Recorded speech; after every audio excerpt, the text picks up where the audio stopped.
Good evening, ladies and gentlemen. Welcome to the October 25th, 2021 Alpharetta City Council meeting.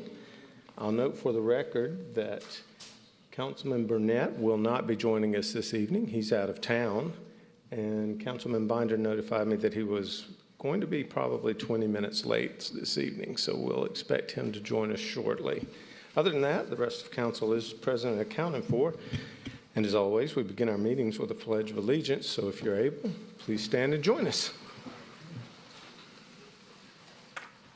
I pledge allegiance to the flag of the United States of America and to the republic for which it stands, one nation, under God, indivisible, with liberty and justice for all.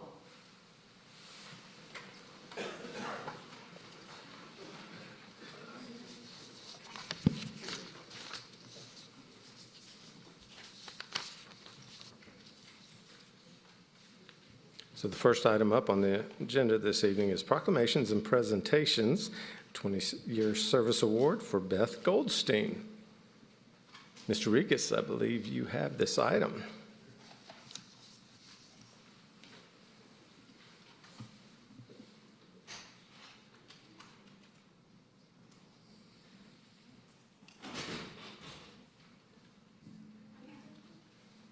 There's Beth. Hey, is Morgan here? And Christine?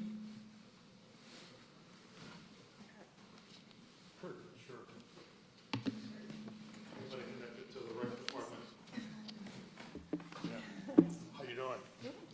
This is pretty cool. You know, we ask any folks who have had at least 20 years if they want to come before council, and most say no.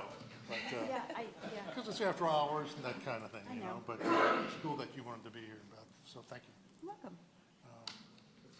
What's been the highlight of 20 years? Well, I knew you were going to ask that because you asked me that 5 years ago. And that was, yeah. Just the last 5 years then. Okay, so the last about 4 years, I'm on my last stop of the tour of the rec facilities because I've been everywhere, and now I'm at the Adult Activity Center. Very good. And I think that's the best place to be. It's not just sitting there and registering people and watching the kids go to their classes. It's more helping the people, interacting, participating. So it's been good. Yeah. I'm at that age, so that's where I should be.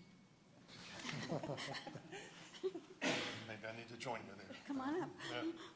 Yeah. Morgan, any comments? Certainly. Well, first, Beth, thank you for your years of service. You know, 20 years is a long time. It doesn't seem as long when you get to be our age, but 20 years is a long time. And we appreciate all that you've done. You have been at several locations and have done several jobs, and we appreciate how you always go about them, doing the right way with the right attitude, and we very much appreciate having you and the work that you do. Thanks. Okay. And Kurt hired me 20 years ago. Because I was hanging out too. She insisted that I come. Yes, I did hire her 20 years ago. Because? And her first stop at the community center, her facility tour.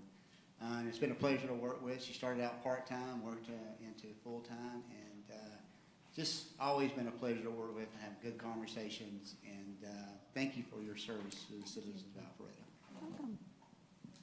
Well, Christine? Yep, real quick. Okay. And Beth, I've known you for half of that time, almost, and in that time, she has just proven to be such an integral part of our team, and I can't thank you enough for all that you do every day. So thank you. So Beth, when I give these, I usually don't hold the microphone. So okay, the first thing is the pin, and the 20-year pin. It looks kind of like a diamond. Thanks. Yeah. Kind of. Yeah. That's the color for 20, and the award, and the check, Beth. Thanks. So we hope you here for many, many more years, Beth. I don't know if it'll be another 20, but We'll take 15. yeah, Huh? okay. 15. Okay. Maybe. Cool. Thanks, Beth. Okay, thank you. All right. Thanks so Can I much. get a quick picture? Okay, sure. And thanks for the fire department for coming. Yeah.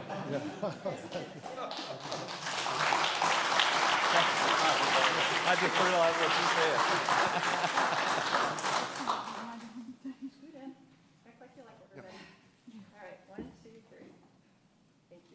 Thanks, Christine.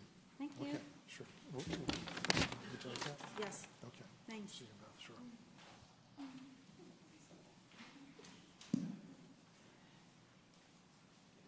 So next up on the agenda will be the consent agenda this evening, and that consists of the council meeting minutes from the meeting of October 18th, 2021. Is there anyone on council who would like to remove anything from the consent agenda? Seeing none, I'll call for a motion. Motion to approve. Have a motion to approve the consent agenda by Councilman Hypes and a second by Councilman Merkel. All those in favor, please vote yes. Otherwise, vote no. And it does pass unanimously. That'll wrap up the consent agenda, and we'll move on to the public hearing portion of tonight's meeting. First item under public hearing is Z-21-06/V-21-17, Kimball 154. Ms. Cook, you have the floor.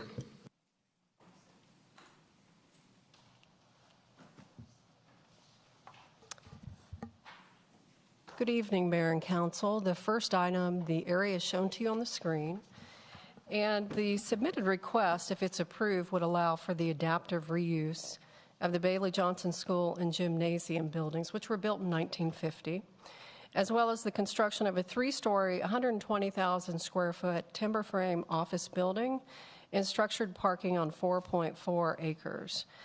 The applicant's letter of intent indicates that the proposed development would likely be constructed as a single phase. However, they're leaving it open to be able to construct it in 2 phases depending on market conditions.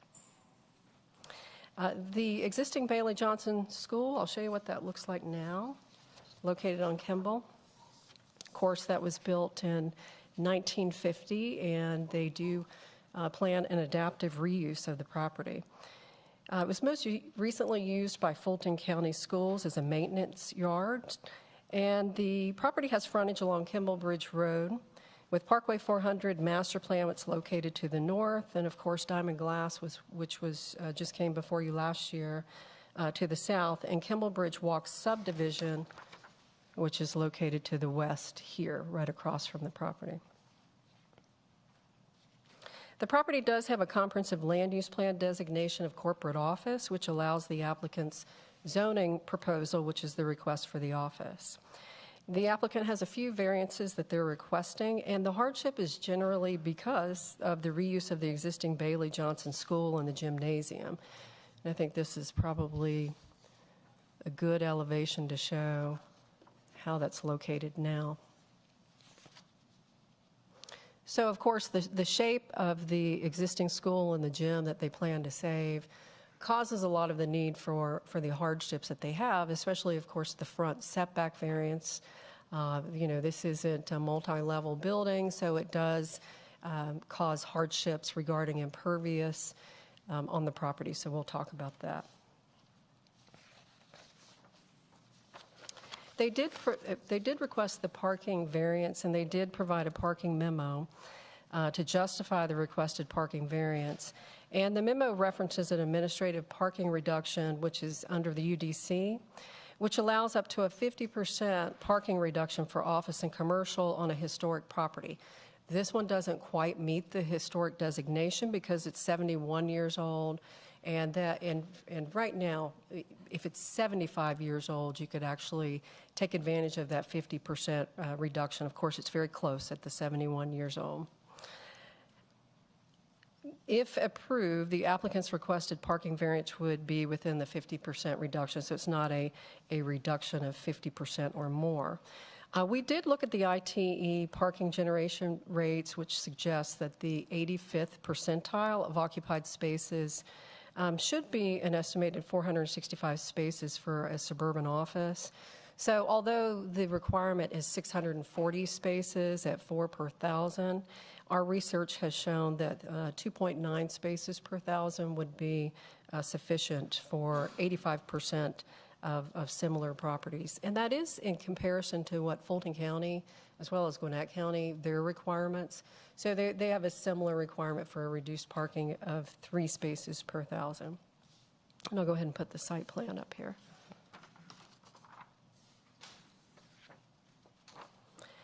Site plan depicts again, the one-story, 20,000 square foot Bailey Johnson building, and then that's here, and then also the gymnasium building. They do have a timber frame building that's shown here in the blue-gray color. That's 120,000 square feet. They're showing 4 different curb cuts along Kimball Bridge. You can see there are 2 here. And that's along the existing building, and there's only 8 parking spaces along the front. And so that's 2 curb cuts located in front of the existing building. They also have 2 other full access curb cuts that are shown on the property. This one actually goes into a 1-level surface parking lot, and then into the 2-level at the back. That's a 2-level parking deck. And then there's also parking that's under that building. And I'll show you some pictures of the elevations that they're proposing. So here you can see the existing building and then the gym that's beside of it. Another picture of the front of the building. And then here you can see the new timber frame building that's beside of it. And then this is a connector piece, so between the 2 buildings. And I'll show you one more elevation that shows the gym and the new building.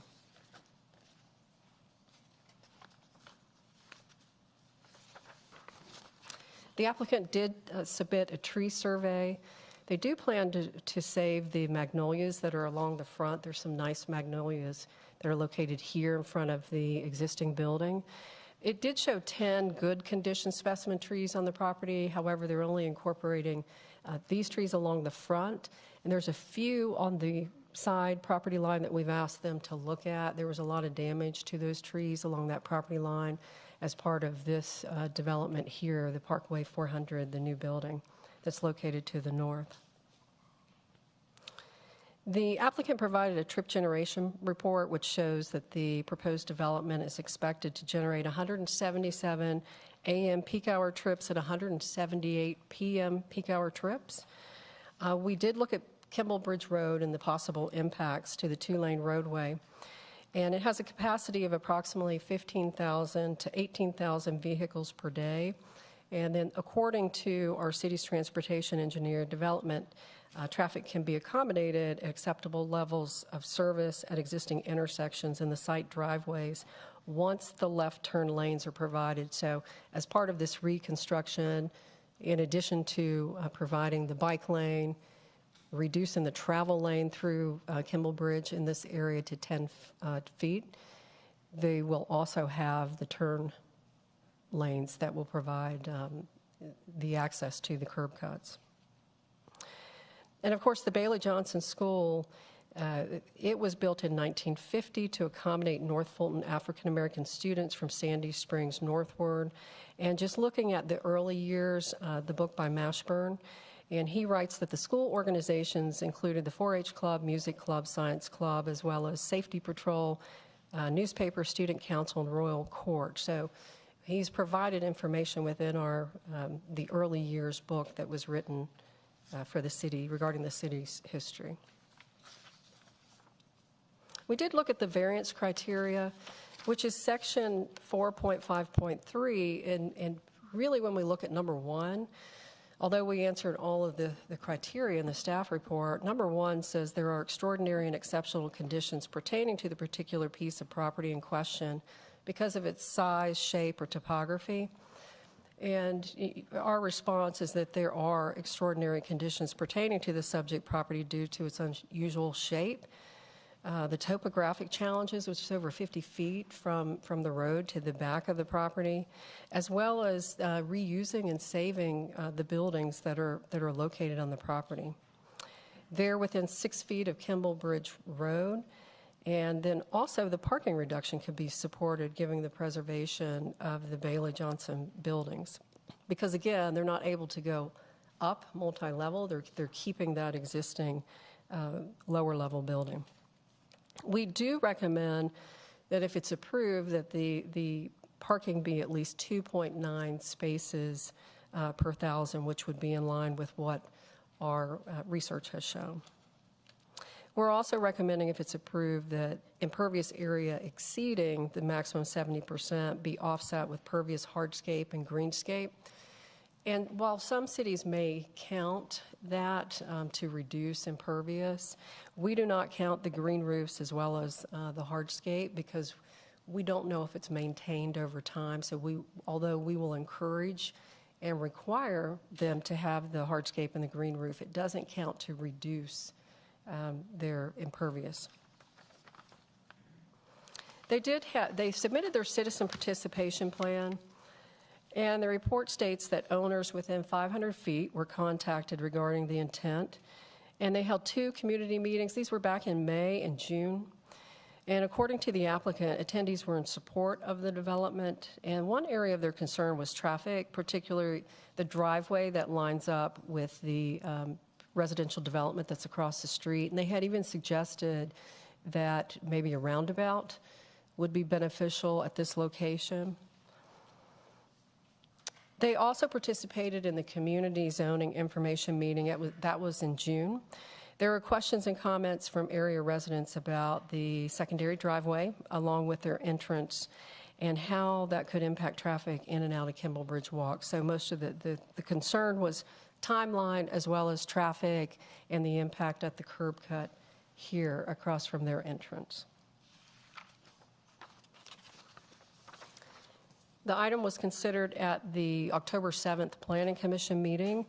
Staff recommended approval subject to 18 conditions. There was one public comment from Pat Miller with the Alpharetta and Old Milton County Historical Society that was in support of the request. After discussion, the Planning Commission did recommend approval subject to staff's conditions, which are, number 1, the site consisting of approximately 4.4 acres shall be zoned OP and developed substantially similar to the site plan submitted by Kimley Horn, revised 10/21/21, except for modifications required to comply with the conditions below. And the reason it's an updated site plan from Planning Commission is that Planning Commission, they didn't show that turn lane the entire length. So that's the change. They had only shown it at a portion at the Planning Commission, and the transportation engineer brought it to their attention. 2, up to 25% of the office area may be used for support retail uses and council-approved conditional uses as listed in the OP zoning district regulations. 3, maximum building height shall not exceed 3 stories and 48 feet, which does not include the below-grade parking podium. 4 deals with the driveway spacing. 5, minimum 20-foot building setback shall be provided along Kimball Bridge Road, except that buildings setbacks for the Baylor Johnson School and Gymnasium building shall be as depicted on the site plan prepared by Kimley Horn, revised 10/21/21. And then 6, we wrote this as a minimum parking shall be provided at a rate of 2.9 spaces. We also put that a 3rd level shall be permitted on the rear parking deck. And the reason that we did this is we know that the applicant has an interested user that may require additional parking. We didn't believe adding that 3rd level would have an impact by providing additional parking on the property. So that condition would allow additional parking. 7, architecture and materials of the new building and renovation of the existing building shall be substantially similar to the submitted renderings, except for modifications required, subject to final approval by DRB. 8, parking decks visible from Kimball Bridge Road shall be clad with a decorative exterior material with final approval by DRB. A line of sight study shall be provided to determine if the rear parking deck would be seen from Kimball Place or Amber Park Drive. The study shall assume a 2-level and a 3-level parking deck. If any portion of the rear deck or northern face of parking under the building is visible, it shall be screened with evergreen landscape material or clad with a decorative exterior material with final approval by DRB. 9, unique signage types as depicted on the submitted renderings shall be permitted with final approval by DRB. 10, developer shall improve the Kimball Bridge Road streetscape to include a 10-foot travel lane, 4-foot shoulder bike lane, 2-foot curb gutter, 6-foot planter, and an 8-foot sidewalk as approved by staff. And of course, that could be reduced, the planter size, where the building is in close proximity to Kimball Bridge. 11, developer shall improve two-way left turn lane flush median as depicted on the site plan prepared by Kimley Horn, revised 10/21/21 with final approval by staff.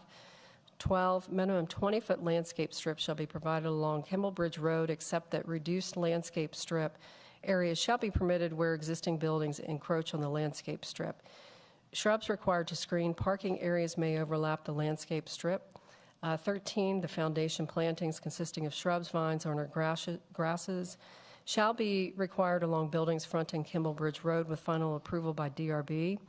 14 deals with decorative lighting. 15, sidewalks shall connect buildings to parking areas and the public sidewalk. And 16, developers shall save trees as depicted on the site plan prepared by Kimley Horn, revised 10/21/21. Developers shall make every effort to save additional trees on the property, including trees of quality of tree groupings. 17, property owner shall designate the Bailey Johnson School and Gymnasium buildings as a historic property under the city's historic preservation incentive zoning ordinance prior to the certificate of occupancy. And finally, 18, a marker shall be placed on the property recognizing the history of the Bailey Johnson School. And that is the Planning Commission recommendation. If you have any questions, I'll be glad to try to answer those. Do we have any questions from council? Councilman Hypes. Good evening, Director Cook. I have a question about number 6. Sure. If I understand it, it's a 2-level garage and it shall be permitted for an additional level? That's correct. So that's this back parking deck here that's now shown as 2 levels. So we would allow it to go to 3 level, the way it's written. And with the terminology shall be permitted, are we telling the applicant if they choose to build a 3rd level, that's going to be allowed? Or are we telling them we want them to make an allowance for a 3rd level to accommodate additional parking spaces? I'm not clear about shall be permitted. This is not requiring it. It's saying that it's something that they have the option of building, but you're correct. They would have to figure that out, of course, from day one when they're designing that to make sure it can accommodate that 3rd level. So we would not be looking to require. All right, thank you. Any other questions from council at this time? Thank you, Ms. Cook. Thank you. Would the applicant like to come forward at this time?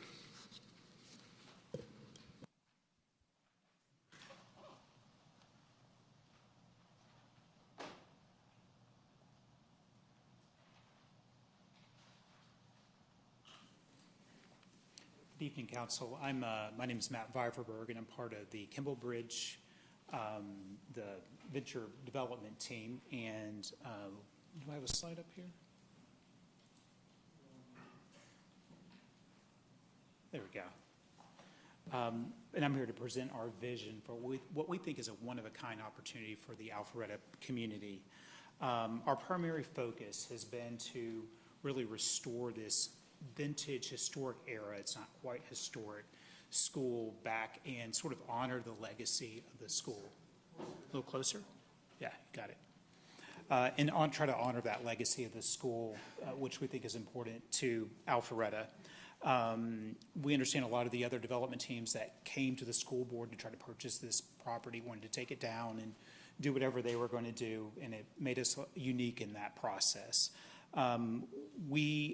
We really feel fortunate to be able to have this opportunity to bring it back to life, really reinstill it with beauty as we think could be a landmark for the city of Alpharetta. In researching the building, we found this image that you see on the screen here, which we think the original architect had drawn, so 1950-ish. It's just a really kind of interesting thing commemorating what the building was, and we want to sort of think about that moving forward. So here's an aerial. You can see it in context of the Avalon district, sort of circled in red there. That is the site. 20,000 square foot Bailey Johnson School to the right, bottom right, and then next to that, the 20,000 square foot gymnasium. And then off to the left of that, so to the north of the gymnasium, that big area, that was the playground at some point in time, and that's where the new building would be placed. I think it's the first time you guys have seen an aerial here as well. So Kimball Bridge Walk to the south, or Kimball Walk to the south, and then the Avalon District to the north. These are, as we saw before, these are the kind of the images of the existing condition of the school building, the 20,000 foot school building as it is today. And what we found is a really unique history as we started to study this. And it's a challenging history, but a really rich history that we want to sort of embrace. And when we see these old images, the way the building looks now, we just see a building with great bones. We see these big windows, steel sash windows, great views coming out of this building, this old brick facade. We just don't see much of this up and down the North Fulton corridor, and definitely not in Alpharetta. So we think it's an incredible asset to the city, and we think it can really be a landmark as that entry point into the Avalon District. This is the gymnasium. What's interesting about this is it was, a big soaring height gymnasium with locker rooms down below at the ground level. And at some point, the school district came in and added another level to it, and I guess adding classrooms, or they added offices at some point. So that's in the building now. But again, you put this all together, and we think it's going to be a huge asset. So this is a rendering, an aerial of what we're proposing now. So you have the Bailey Johnson School to the right, you have the gymnasium in the middle, and then you have the new timber frame office building to the left. And you've noticed we've really pulled this up on the site to hide any sort of parking towards the back of the site, so that as you're experiencing this up and down Kimball Bridge, all you see is these buildings as they sort of connect together and turn it into a whole. So these images here represent our inspiration for the new building. And we talked about this idea of timber frame, and it's a sustainable material. So you look up, it feels loft-like, it's airy. And for us, we think it complements that tech and creative industries that are, really all over Alpharetta and looking for a place like this. And there's just, with all the sort of ubiquitous office buildings around the North Fulton corridor, there's nothing like this. You see this in town, but it's a great opportunity to bring it here, and it's maybe a missing component that could really add to what we have here in Alpharetta. This is our material palette here. We were looking for things that are warm, inviting, things to really stitch the entire site together. So we're bringing new building, old building, and trying to make them into a cohesive whole. So bronzes, wood tones, stone, masonry, all of these things sort of link the site together. And the next series of drawings or images I'm going to show you are the before and the after, so you can really figure out where these images were, how they came together. Oh, I'm sorry. It's the before, it's backwards. Here we go. So this is the before photo. So this is standing on Kimball Bridge, gymnasium on your left, and the school building beyond. And this is the after. And one thing I want you to note here is also the landscaping. So we've taken out maybe 50, 60% of the pavement. If you drive along Kimball Bridge, the parking lot basically becomes the road. It just is all sort of just, it was poured there originally, and just a big parking lot. So we're taking out most of that, adding landscaping, and we just have 10 parking spaces up front. And this is looking, so the school, Bailey Johnson School's on your right, gymnasium is straight ahead, and then to the left, those are those magnolia trees that we're saving. To the left is Kimball Bridge, the road. And so this is the after. So you see these outdoors public spaces that tenants and people that work there, office users, can come out and use these spaces, really sort of integrate life all around the site. And you can see the color we've introduced and what happens when you take these old bones and turn it into something new. So this is the back of the site. This is where most people have never experienced these two buildings. You can see the grade that falls off. When we talk about that 50-foot of grade, the hardship on the site, you can really see it here. And it's really in disrepair. And so this is how we're bringing it all together. We're creating a sort of a landscape moment, stairs, terraces, outdoor office areas, sort of connecting all of this together. And also, we're adding an elevator at this point onto the gymnasium, so we have ADA access all the way through the building. That doesn't exist on the site as it is right now.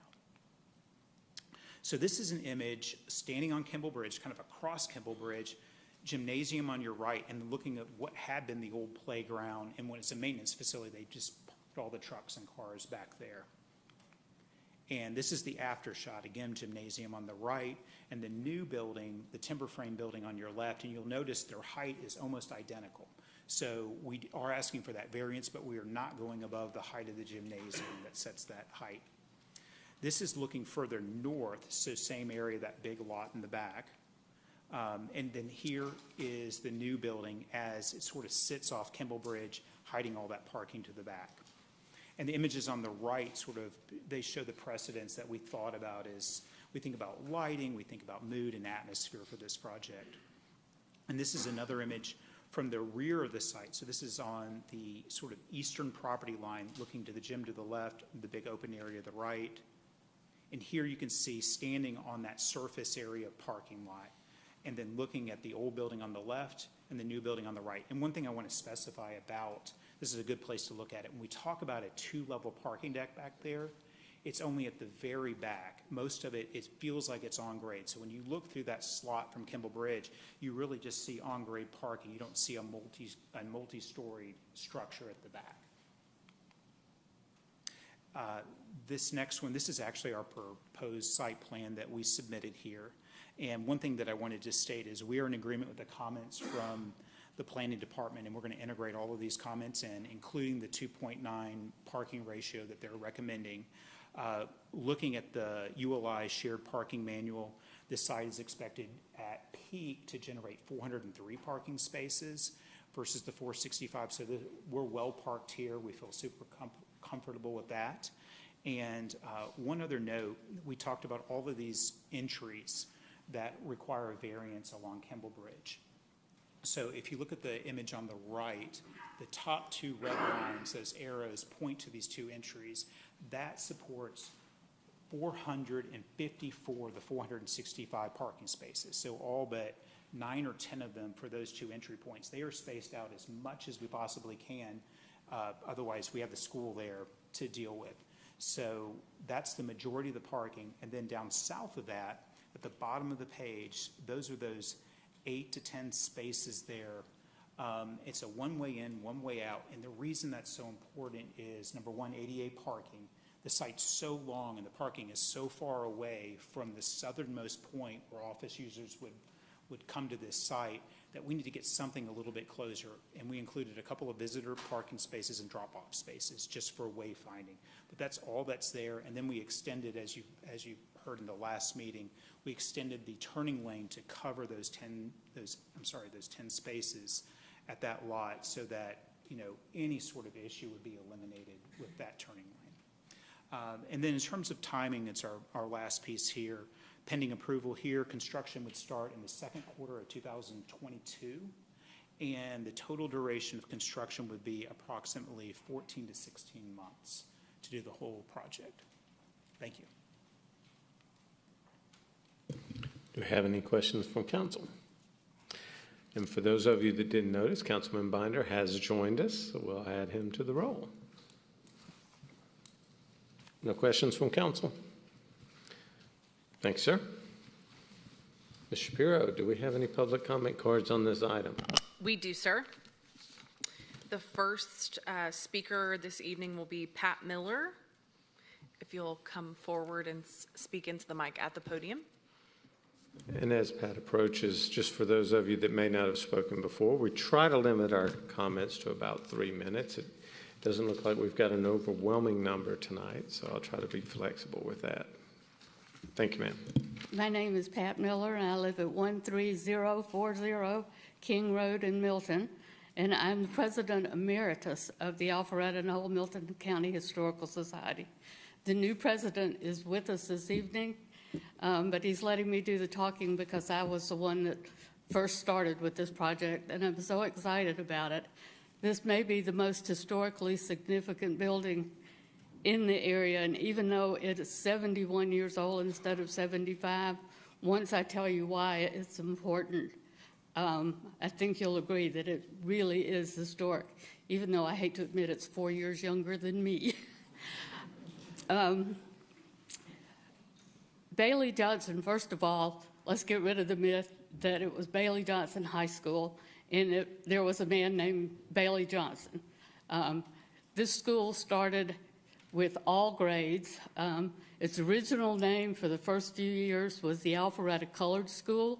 The name was changed at the request of the first graduating class. They chose to honor Hard Bailey, who was a blacksmith here in town. One of the restaurants in City Center is built to look like his blacksmith shop, and he provided the land that the school is on. And the other gentleman was Warren Johnson. Warren Johnson was born into slavery. He lived down in Roswell and was a lifelong advocate for black education. And I grew up in DeKalb. I lived near the city limits. In both of those places, the schools were segregated when I started school, but you went to elementary school at a segregated school, and then you went to high school at a segregated school. In North Fulton, free public education for blacks stopped at 7th grade. If you wanted to go to high school and you were a black student, you had to enroll in an Atlanta public school. Most of them went to Washington High School, which is downtown, about 30 miles away, and you had to pay tuition, and you had to provide your own transportation. Students that went to Washington had a carpool system going. There were a couple of people with station wagons that would drive the kids to school, but it really prevented them from having the full high school experience because they had to catch their carpool. They didn't get to stay for football practice or cheerleading or after-school clubs of any sort. And as a result, the number of high school graduates among North Fulton blacks was very low. So when this school opened in 1950 and included a high school, it was a very significant step forward.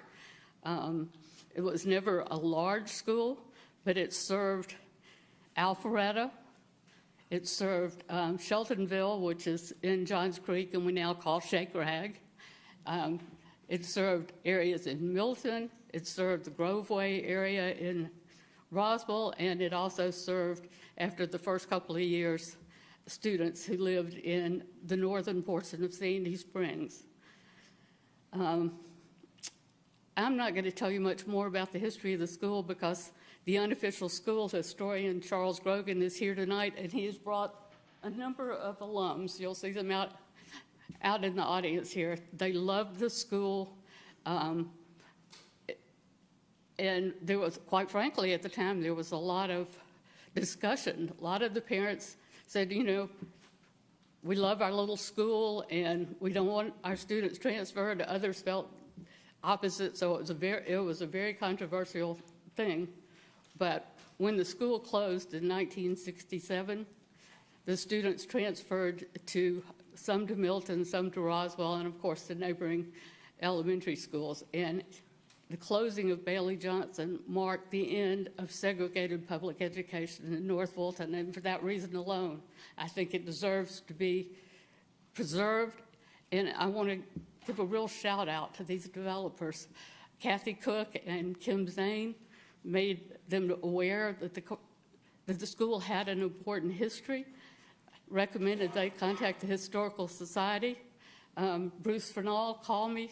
The first time we talked for almost an hour, and they have involved us all the way in the planning of this.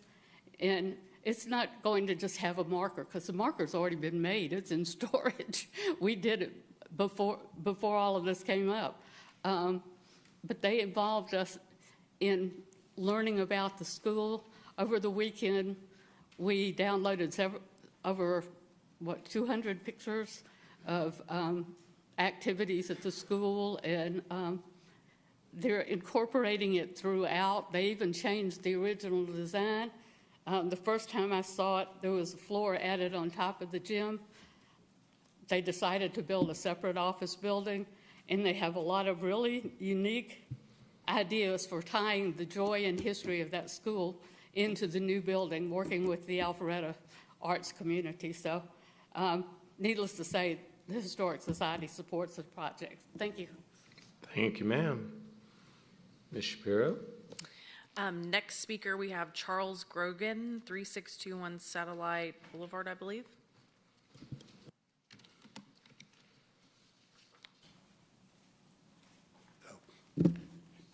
I'm one of the persons that went to school there. I started in September 53, at Alpharetta Colored School. I stayed at Alpharetta Colored School for 3 months. They changed the name to Baylor Johnson. Graduated in 1955. I have a lot of memories there.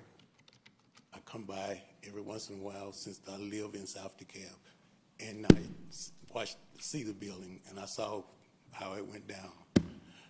And I always wish something to happen. I met the gentleman and at a meeting, and the first question they asked me, what would I want to happen?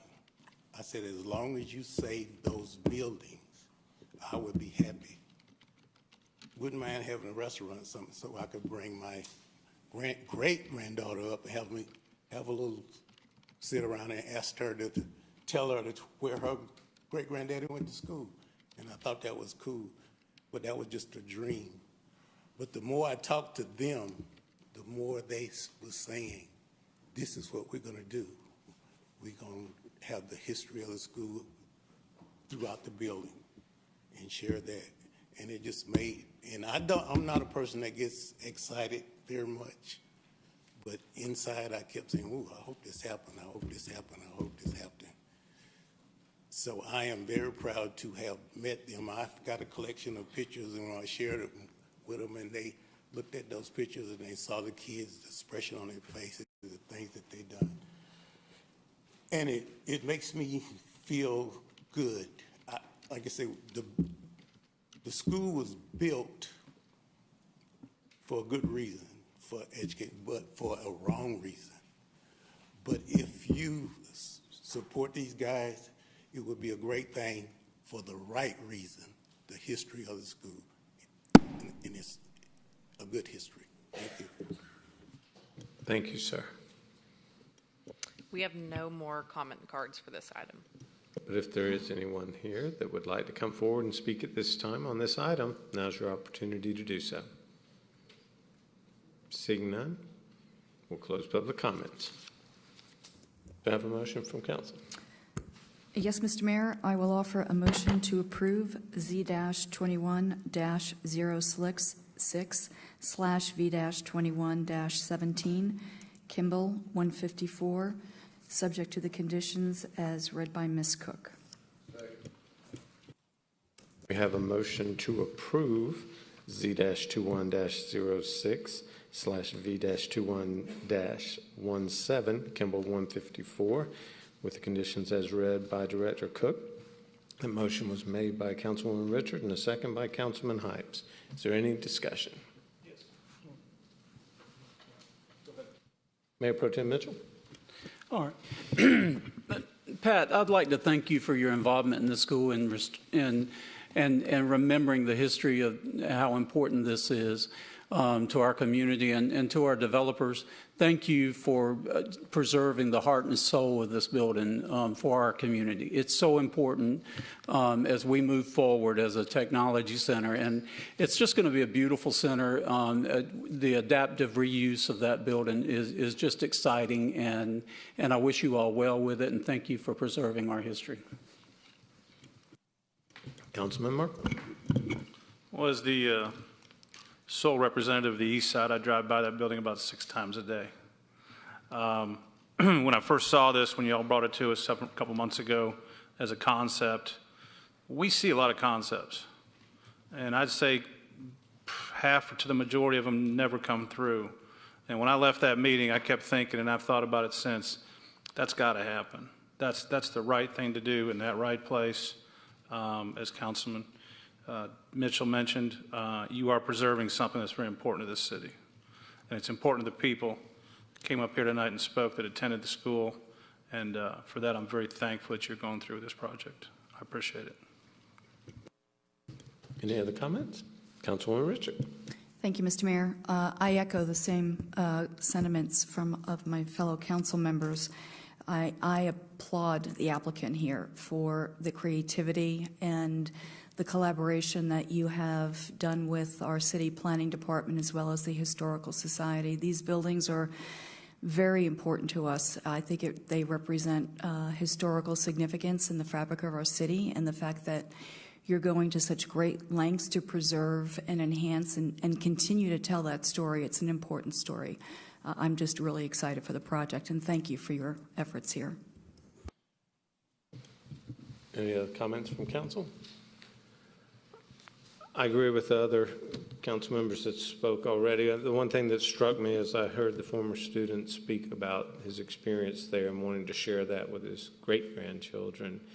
There's a lot of the history of Alpharetta that we're terribly proud of, and we should be. It's a great community.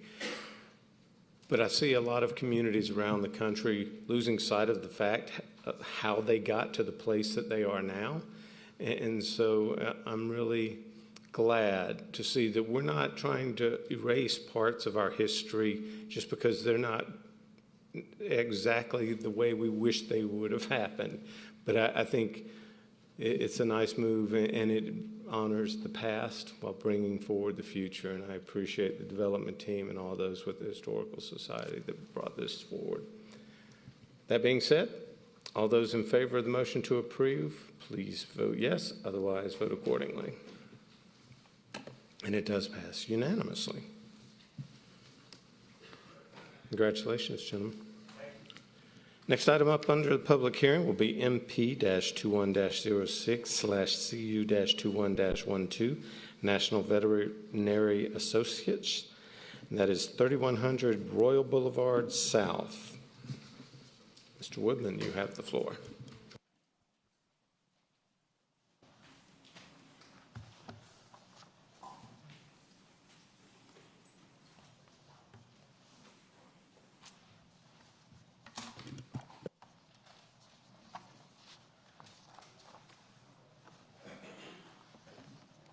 Thank you, Mayor and Council. The item before you is a master plan amendment and conditional use to add Animal Hospital Small Animal as a conditional use in Pod 12 of the Royal 400 Master Plan to allow National Veterinary Associates to operate in a 20,580 square foot existing building.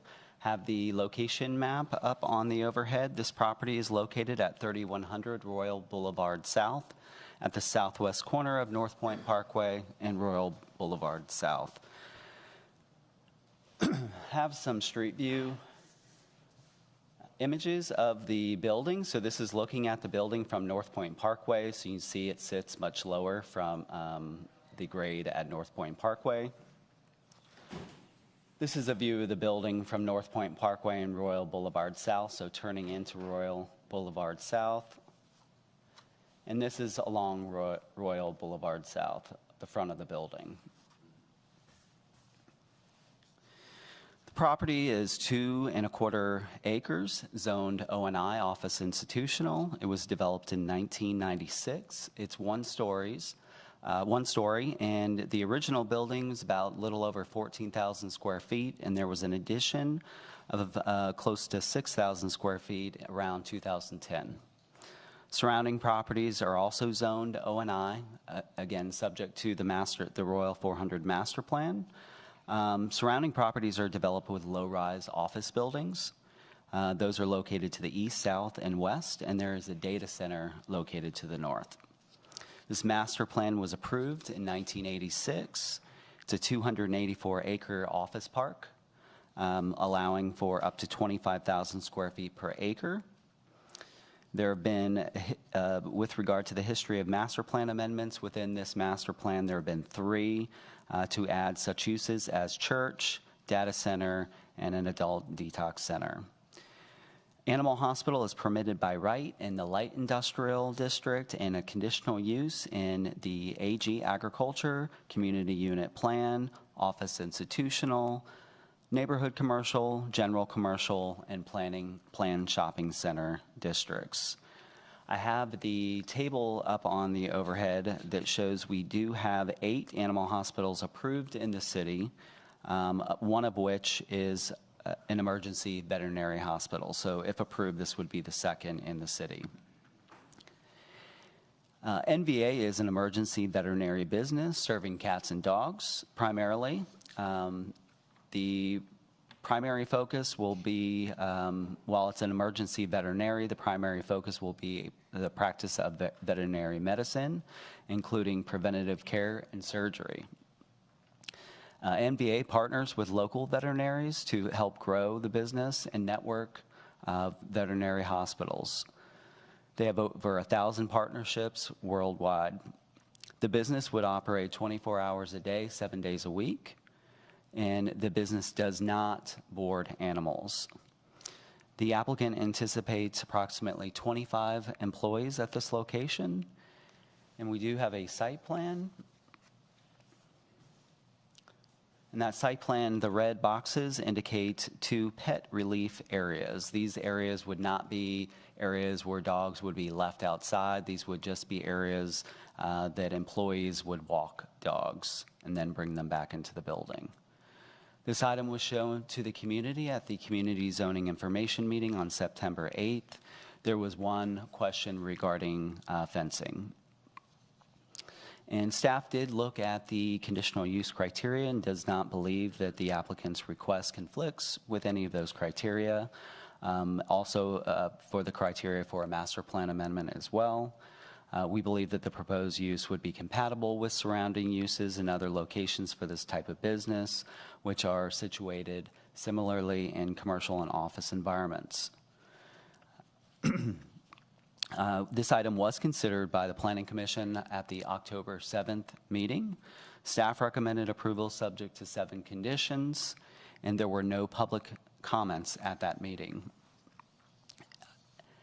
After discussion, Planning Commission did recommend unanimous approval subject to the following conditions. 1, add animal hospital small animals to the Royal 400 Master Plan Pod 12 as a conditional use. 2, animal hospital small animals shall be added as a conditional use at 3100 Royal Boulevard South and limited to no more than 20,580 square feet.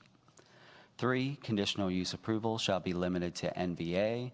No additional animal hospital small animal businesses or subleasing shall be permitted within the approved space. 4, the business shall be permitted to operate 24 hours per day, 7 days per week. 5, boarding of animals is limited to short-term care incidental to the hospital use. So no regular boarding of animals. The only time animals would be boarded overnight would be in conjunction with surgery and a need to keep them for observation overnight. 6, pet relief areas shall be substantially similar to the locations depicted on the submitted site plan and shall be screened from the street as approved by staff. And 7, mobile resources supporting the business, such as mobile MRI or X-ray, shall not be visible from North Point Parkway. And that concludes the presentation. If you have any questions, I'm happy to answer those. Any questions from council at this time?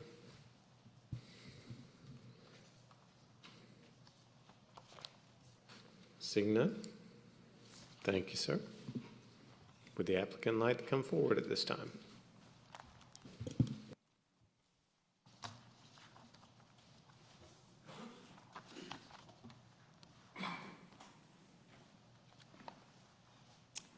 Michael, thank you for the presentation. Thank you, council members, for your time tonight. We think Michael hit everything perfectly and explained what we are trying to accomplish with this proposed amendment. We are agreeable to all 7 of the conditions that have been set forth.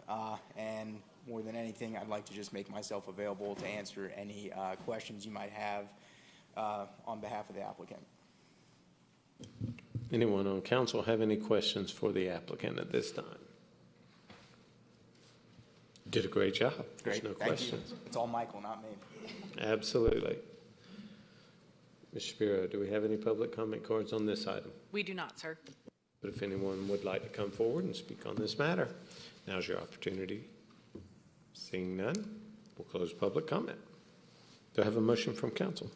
Yes, Mr. Mayor, I'll offer a motion to approve MP-21-06/CU-21-12 NVA Emergency Veterinary 3100 Royal Boulevard South, subject to the conditions as reviewed by Mr. Woodman. I have a motion by Councilwoman Richard and a second by Councilman Hypes, and that was to approve MP-21-06/CU-21-12 National Veterinary Associates, NVA, 3100 Royal Boulevard South. Is there any discussion on this item? Seeing none, all those in favor, please vote yes. Otherwise, vote no. And it does pass unanimously.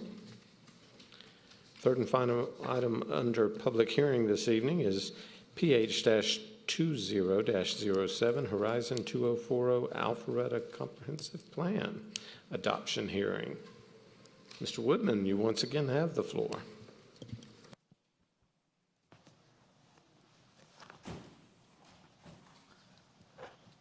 Thank you again, Mayor and Council. As you may recall, Council approved staff to transmit the 2040 Horizon Comprehensive Plan to the Department of Community Affairs and the Atlanta Regional Commission on September 20th of this year. And we have heard back from DCA and ARC, and they have determined that our update complies with the applicable state requirements. We did receive a few advisory comments, and we made a change to the short-term work program to provide a brief description of Tech Alpharetta. And we also made a small change to the report of accomplishments, where we report on what we did in the last comprehensive plan. There was a column that we had labeled complete or ongoing, and we just changed that at the suggestion of DCA to completed. And we asked for adoption of the plan. Thanks, sir. Do we have any questions from council? Mr. Woodman, I'm sorry I didn't give you a heads up on this one, but it just occurred to me that over the past few weeks I've received a couple of questions about the ratio of rental to owner-occupied housing in the city of Alpharetta, and I thought now would be an appropriate time to address that question for the public. Are you prepared to discuss how we came to that ratio? Sure. Okay, thank you. If you could, please explain how we came to that ratio, why we used that percentage, and why we chose to use the census data and use that particular measurement. Sure. So there was a past policy in the comprehensive plan that looked at 85% to 15%, and that was how a rental versus for sale was built. When we started looking at we then looked into preparing a rental study for the city, and in order to compare us to other jurisdictions, our surrounding cities, we realized that we needed to look at census data. So we converted from that how it's built to owner-occupied versus renter-occupied, so we could use census information. That rental study suggested that based on what we see in our other surrounding cities, that we achieve or have a policy of 68% owner occupied. So that policy was added into the 2035 comprehensive plan, and of course that policy has been carried forward in the 2040 comprehensive plan. Okay, and also if you could just explain, because I know there have been discussions before of how senior housing, specifically assisted living and such like that, is included. And it's my recollection that since we're using census data, we have to use what they count. And so the reason that we can't pull that information out, which has been considered in the past, and remove senior housing from that calculation is because then we would have to pay to have that same thing done to analyze all of our comparable communities in Metro Atlanta. It's just not something that's provided as an objective data source. Is that correct? Correct. That is correct, yes. So yes, the owner-occupied versus renter-occupied census information assisted living facilities, those are counted on the renter-occupied side of things.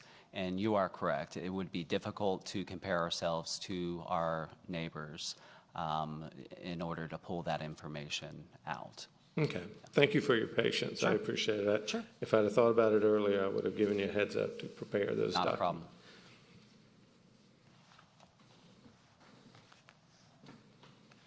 Ms. Shapiro, do we have any public comment cards? We do not for this item, sir. If there's anyone here that would like to come forward and speak on the comprehensive land use plan update, now's your chance. Seeing no one, we'll close public comment. Do I have a motion from council? Yes, Mr. Mayor, I'll offer a motion to approve PH-20-07, Horizon 2040 Alpharetta Comprehensive. Mr. Mayor, I'm sorry. We have a resolution on that. That's what I get. I've got two agendas in front of me, and the one I was referring to didn't have the resolution on there. My apologies. Mr. Stacy, you have the floor. Thank you. A resolution of the City Council of Alpharetta for the adoption of the Horizon 2040 Comprehensive Plan, whereas in order to maintain its qualified local government QLG status, the City of Alpharetta must periodically update its comprehensive plan document, and whereas the City of Alpharetta followed the prescribed procedures for the public hearing, plan adoption, and other requirements identified in the rules of the Georgia Department of Community Affairs, Chapter 110-12-1, Minimum Standards and Procedures for Local Comprehensive Planning, and whereas the City of Alpharetta Comprehensive Plan was found to be in compliance with the requirements and standards of Chapter 110-12-1 by the Atlanta Regional Commission and Georgia Department of Community Affairs. Now, therefore, be it resolved that the City Council of the City of Alpharetta hereby adopts the Horizon 2040 Comprehensive Plan. Thank you, sir. Well done. Now, since we have actually read the resolution pertaining to this item, I'll call for a motion. Okay, I'll try this again. I offer a motion to approve PH-20-07, Horizon 2040 Alpharetta Comprehensive Plan, adoption hearing, and the resolution as read by Mr. Mike Stacy. Second. I have a motion by Councilwoman Richard and a second by Mayor Pro Tem Mitchell to approve PH-20-07, Horizon 2040 Alpharetta Comprehensive Plan adoption.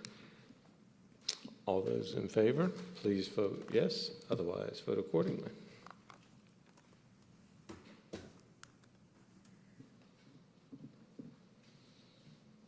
And it does pass unanimously. So that will wrap up the public hearing for this evening. We'll move on to new business.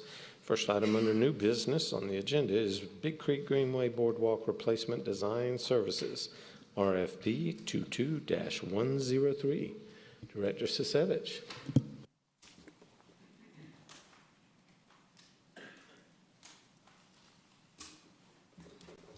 Good evening, Mayor and Council. Before you tonight is the design services for the replacement of the wooden boardwalk that has failed along Mansell Road, or the old Buffalo Wild Wings restaurant, we call it. There is the greenway here, right there, and this is a connection to that greenway from one side of Mansell to the other. An RFP was issued, and Heath and Lineback was overwhelming the overall #1 vendor for this work. Their price came in at $86,000 even, and they're looking at 6.5 months to complete the design work and obtain the necessary permits. It's going to be a boardwalk very similar to what we just installed over at Union Hill Park area. Thank you, sir. Any questions from council? Mayor Pro Tem. Pete, thank you. Yes, sir. Thank you, Pete, for this. We spoke earlier about it may have to go to a board structure, a treated lumber structure to stay within the cost estimate. Yes, the substructure we refer to would have the concrete top still, but we have a budget of $2 million.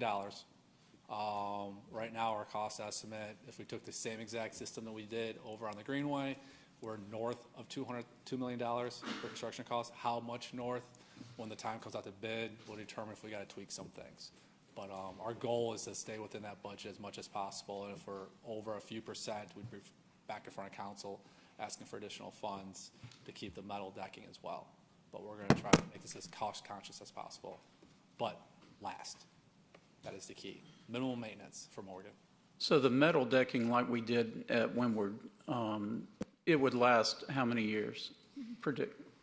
I hope for nearly a very long, I won't say forever, but a very long time. Okay. 50 years. All right. Thank you. Any other questions from council? Thank you, Mr. Sisevich. No resolutions on this one, I bet. Ms. Shapiro, do we have a public comment card? We do not, sir. But if there's anyone here that would like to come forward and speak on this item, now's your chance. Seeing none, we'll close public comment. Do I have a motion from council? Yes, sir, Mr. Mayor. Please award RFP 2020-103 to Heath and Lineback Engineers Incorporated for the performance of the Big Creek Greenway Boardwalk Replacement Design Services Project in an amount not to exceed $86,000 and authorize the mayor to execute all necessary documents. I have a motion by Mayor Pro Tem Mitchell and a second by Councilman Hypes. That is to award RFP 22-103 to Heath and Lineback Engineers for the performance of the Big Creek Greenway Boardwalk Replacement Design Services Project in an amount not to exceed $86,000. All those in favor, please vote yes. Otherwise, vote accordingly.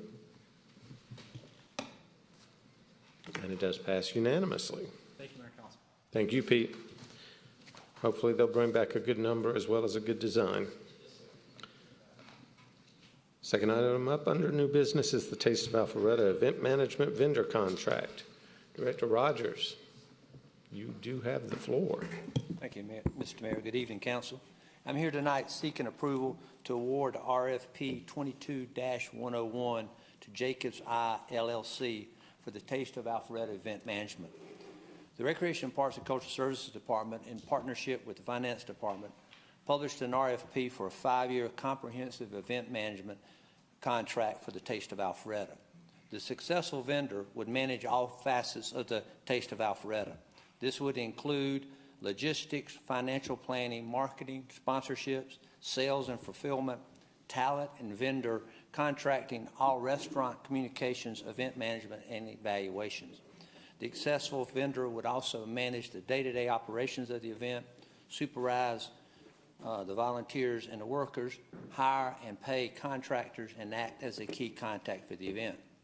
The Community Services Division staff would supervise the Taste of Alpharetta vendor and the event closely to ensure that this signature event continues to have a positive impact on the city of Alpharetta. There were 3 companies that responded to the RFP.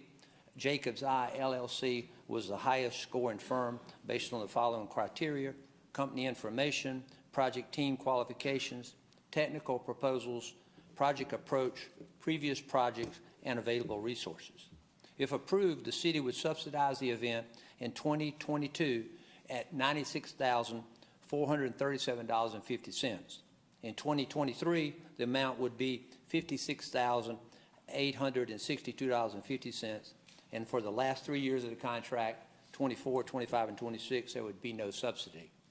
For comparison, the last Taste of Alpharetta, held in 2019, the city budgeted $192,875 for the event. The Taste of Alpharetta would go from a city event to a city partnered event. With city partner events, the city of Alpharetta provides electricity support, public safety staffing, restroom facilities, road closures, barricades, trash maintenance, and waives the $200 event fee. I'd be happy to answer any questions you may have moving forward. Do we have any questions from council on this item? I see no questions. Great job. Thank you. Ms. Shapiro, do we have any public comment cards on this item? We do not, sir. But if anyone would like to come forward and speak on this request for proposals award, according to Taste of Alpharetta, now is your opportunity. Seeing none, we'll close public comment. Do I have a motion from council? Yes, sir, Mr. Mayor. I'd offer a motion to approve the Taste of Alpharetta Event Management Vendor Contract to Jacobs Eye LLC under RFP 22-101 in the amount of $96,437.50. I'll second the motion if the motion is not to exceed that. You can add that if you'd like. Consider that accepted. Yep. There's no objection. Is everyone clear on the motion to approve this RFP to Jacobs Eye? All those in favor, please vote yes. Otherwise, vote no.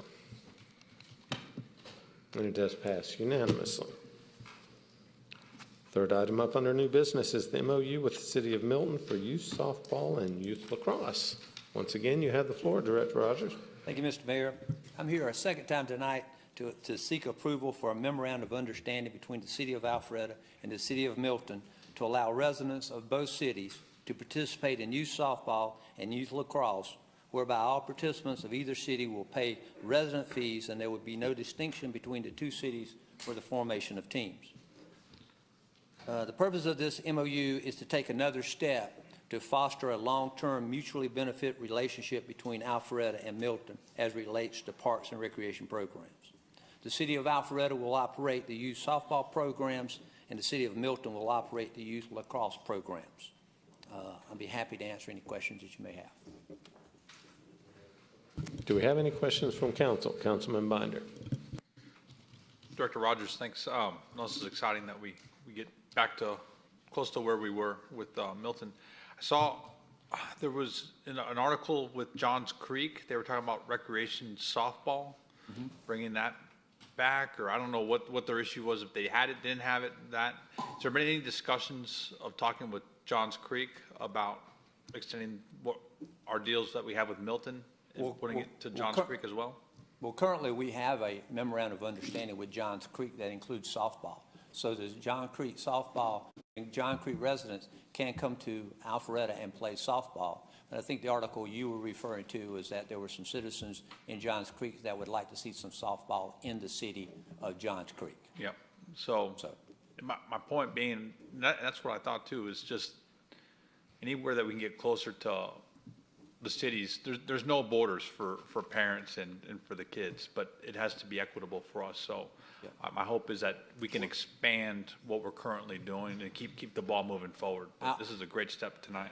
Our MOU with Johns Creek will be up for renewal next year, and we'll certainly be talking about how we can expand it or how we can make it work better with Johns Creek as well.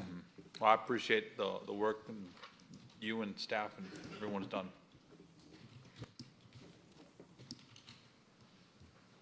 Any other questions from council? Thank you, sir. Thank you. Ms. Shapiro, do we have any public comment cards? We do not for this item, sir. If there's anyone here that would like to come forward and speak, now's your chance. Seeing none, we'll close public comment. Do I have a motion from council? Yes, sir, Mr. Mayor, I'd like to make a motion to accept the MOU with the City of Milton for youth softball and youth lacrosse as presented tonight by Director Morgan Rogers. I have a motion by Councilman Merkel, a second by Councilman Hypes, and that was to approve the memorandum of understanding between the City of Alpharetta and the City of Milton for youth softball and youth lacrosse cooperation. Any discussion? Yes, sir. Councilman Merkel. Councilman Binder referenced it. It is a good idea, and it's been an idea that's been going around for years. And at the end of the day, when you approach these, as Morgan and I did with Milton, you kind of see the kids in the field, and you put the coaching issues aside, and you put some parent issues aside. And at the end of the day, it is the kids, and this gives them an opportunity to continue to play with some kids that they've been playing with since the early years. Unfortunately, some of them had to split teams that they've been on for a long time, and this really is a positive. So I'm pleased to death that this thing's finally come through for these two sports, and we're actually going to contemplate some more as needed to accommodate the youths that are on this program. Thank you. Councilman Hypes. Yeah, I'd like to also congratulate Director Rogers and the Parks and Rec Department. It's always uplifting when I see our adjoining sister cities and our city working together, and that you've always looked out after our interests, but you've kept the families and the kids in mind. And this is the second one in recent time that's come forward, and I just urge you to find more common ground where we can continue this trend. Any other comments from council? I'll just echo the questions that Councilman Binder mentioned earlier. I think one of the challenges I have as we start to build these cooperative agreements is I think we also need to address the issue of where we're providing these services available and programs for our residents. Because the challenge with this is that softball and lacrosse, those practice facilities are in the city of Milton. Even though we own North Park, it is entirely surrounded by the city of Milton. And so these programs are far more convenient for families that are in Milton than they are for our residents. And I hope over time we'll be able to make that a little more family friendly to the people on the east side of town. That being said, the motion was to approve the memorandum of understanding with the city of Milton for softball and lacrosse. All those in favor, please vote yes. Otherwise, vote accordingly. And it does pass unanimously.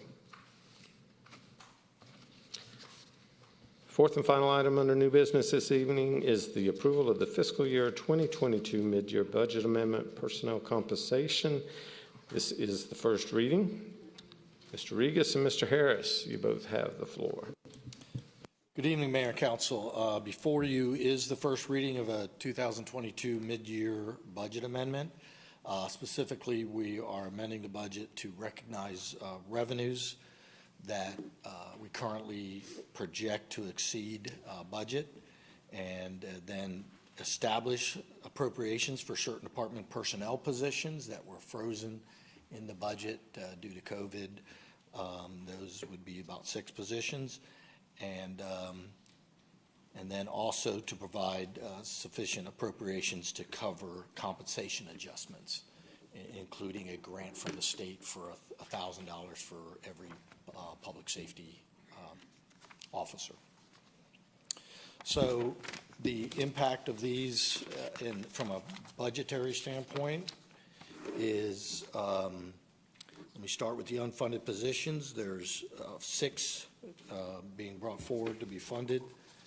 I could name those to you, but it bounces around here. 2 police officers, 2 public works crew leaders, public works tech 1, and an IT tech analyst. That impact for the fiscal year is $374,000. But the full year impact of that, because you'll have to pick it up next year, the remaining piece is $561,000. The compensation adjustments for the general fund for 3% for all employees, and then to specifically target some of the acute rise in the wages that are taking place on the police side, and with some of the vacancy issues we've experienced with E911.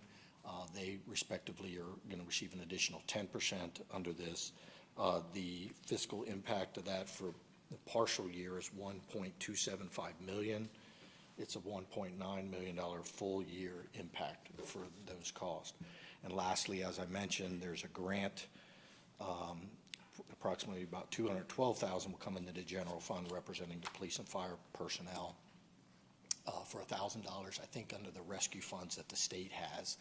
And they put that out for an application. We'll apply and we'll get $1,000 for everybody. We're just recognizing the revenues expenditures.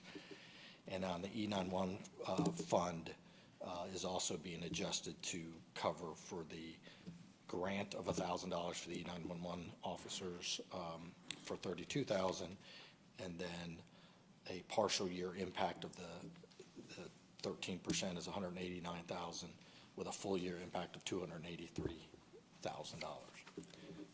That's the item. It's the first reading. And any questions? Do we have any questions from council on this item?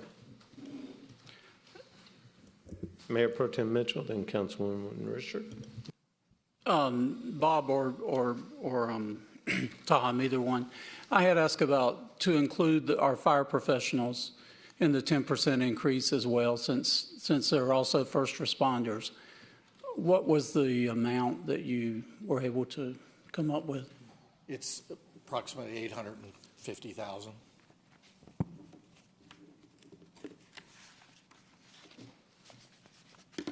Okay, and you had mentioned, why is that not automatically being included here?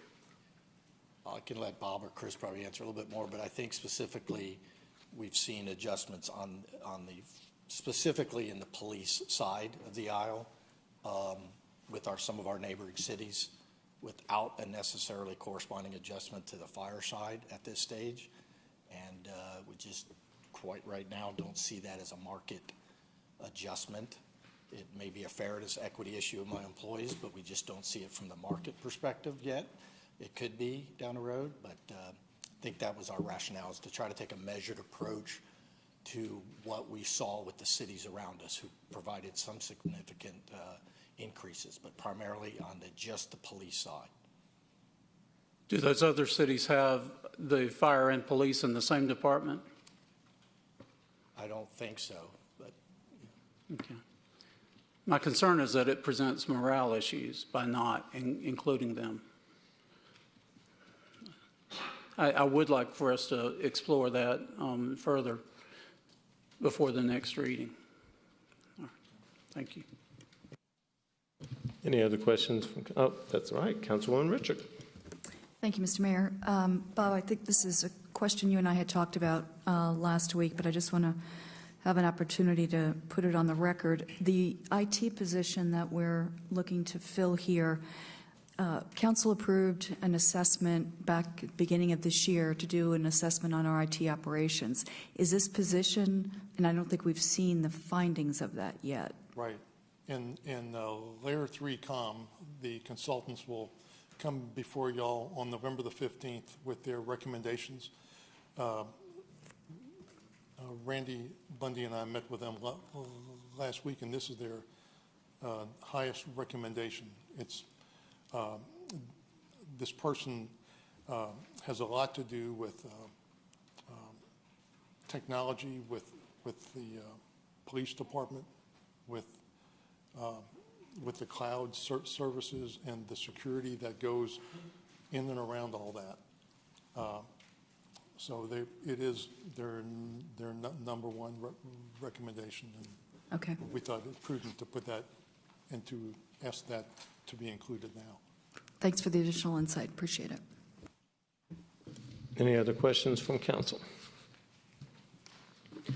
Mr. Harris, if you could, I got a couple of questions. Just to refresh my memory, how long ago was it that we froze those positions? Bob? Yeah, Mayor, we took action in March of 2020 on actually the night we got together, March 15th. It was a Sunday night when we met to talk about the pandemic, and part of the action was to freeze vacant positions at that time. Right. So these aren't adding any positions. These are simply filling positions that previously had been funded. They happen to be vacant or became vacancies in that time frame. And then a reaction to COVID, not knowing the revenues, we went ahead and froze those positions. Yes. Okay. And actually, there were a couple of parks maintenance positions we froze, and they've been funded, yet they're not filled because we meant to freeze them. And the two police officers were actually frozen, if you will, while we tried to get a grant for those two positions. Y'all never actually froze police positions, but we were kind of putting them on the side in the hopes of getting that grant. And that's just doesn't seem to be happening, so we want to go ahead and fund that. Right.